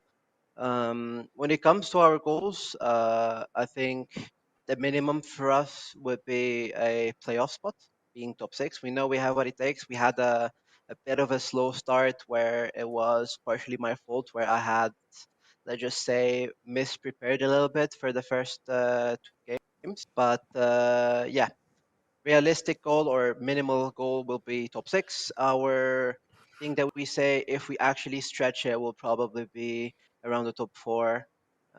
Yeah, fighting for top 4, top 3. I wanted to ask, what's the schedule for practice for you guys looking like outside the server? Of course, we know there's a lot of support in Asia. A lot of these players do this full time. They spend hours and hours in the server. Is it the same for these 5 players on your team as well, or do they also work in person? When do you guys get time to practice? Right. Well, even though we're not getting paid or we don't have an organization, we're still doing our best to do it full time. So we still have 2 scrim blocks, one start of the afternoon, one at the end of the afternoon, with breaks between VOD review theory sessions either before or after. So I think we're putting in as much time as the others. And obviously we're looking to do more, and hopefully if some org is watching, we're free. My DMs are open. Now, something as we're talking broadly here, I just want to make sure I'm getting this correctly. It's unique, isn't it? Yes, it is. Fantastic. Okay, so can you just very quickly before we start to wrap this up, can you tell us a little bit about yourself and where you've come from? Right. Well, I'm a uni student currently, right? I've started coaching in Europe 4 years ago, approximately. Started back in Russian Major League. I've mostly coached in T3, T2 Europe, right? Coach at the top, coach in Challenger League, a little bit lower than that, mostly regional, so like Italian League, Russian League, a little bit of French really closely, and yeah, I've mostly done that, and I've been juggling throughout Europe. Yeah, been kind of known for only holding in for a season with a team, so hopefully I can beat my record by staying a full year. Yeah, we love that. Now, very quickly before we wrap it up, what do you think the difference is between where you have been coaching and where you're coaching now? I think the biggest thing I had to adapt to was probably dealing with ping, where the difference between regions, depending who you're facing, how the internet is feeling on that day, you're having to change a lot about how you're supposed to play the game. So we're literally having to make strats depending on our ping on that day. Jeez. Well, that's just something super easy to overcome and something easy as all hell to predict. Unique, would you like to say anything before we let you go, mate?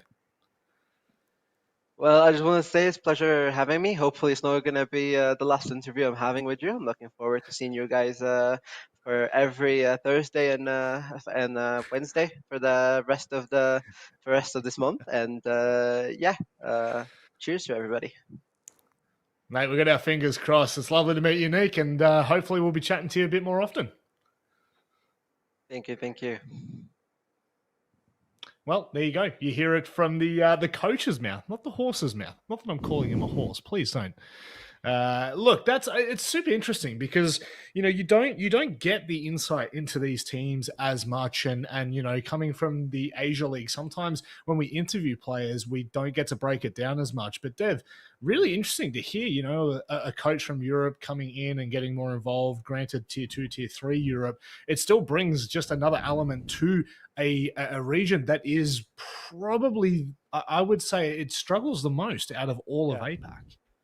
Yeah, very much. And you could maybe even say all of the world. I think South Asia has always been quite a few steps behind, just in terms of the support that the region has gotten. They eventually started getting their own official tournaments, their own official Go For equivalents, weekly cups, and then pathways into the international circuit, but it was always through all these different loopholes. And now finally they have direct spots in the same league as Southeast Asia. And while they are somewhat outmatched simply because Southeast Asia has been in the pro format for so much longer, we're starting to see these imports, which is really great because we've seen it in not only Southeast Asia, but the entirety of APAC.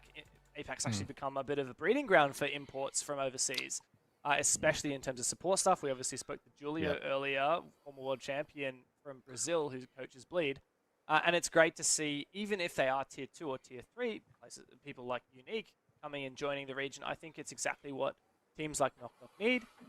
Yeah, great. They've taken down their regional rival with their big imports from the Jihu roster from Europe and their form in week 1. I actually think that Elevate on paper was the favorite team going into today. I picked Fury as like an upset pick because it was a little bit of head, a little bit of heart, but I just had a feeling that maybe this would be a good day for Fury. And holy shit, it was. Yeah, Elevate really dropped the ball. And that is disastrous for them because it's the first time we've actually seen any cracks in the armor for that roster. And such a promising roster. Fury themselves actually similar to all of the teams that have returned from SI globally, actually. We've seen a bit of a trend of teams returning from SI and being in a bit of a slump as a post-SI slump. Epidemic going around. Apparently it hasn't affected Bleed though because they are flawless perfect thus far.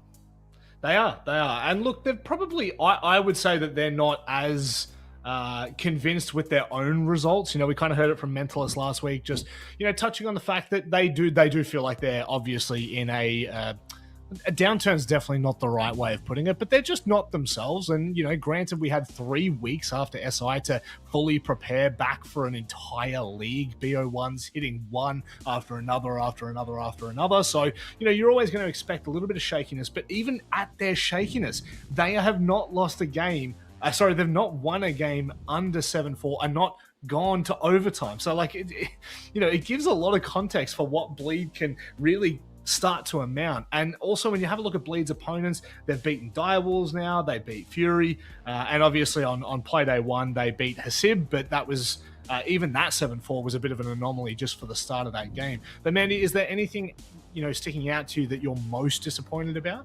That I'm most disappointed about? Not really, to be honest. When I look at the standings as the way that they've gone, this is the way that I thought it would go.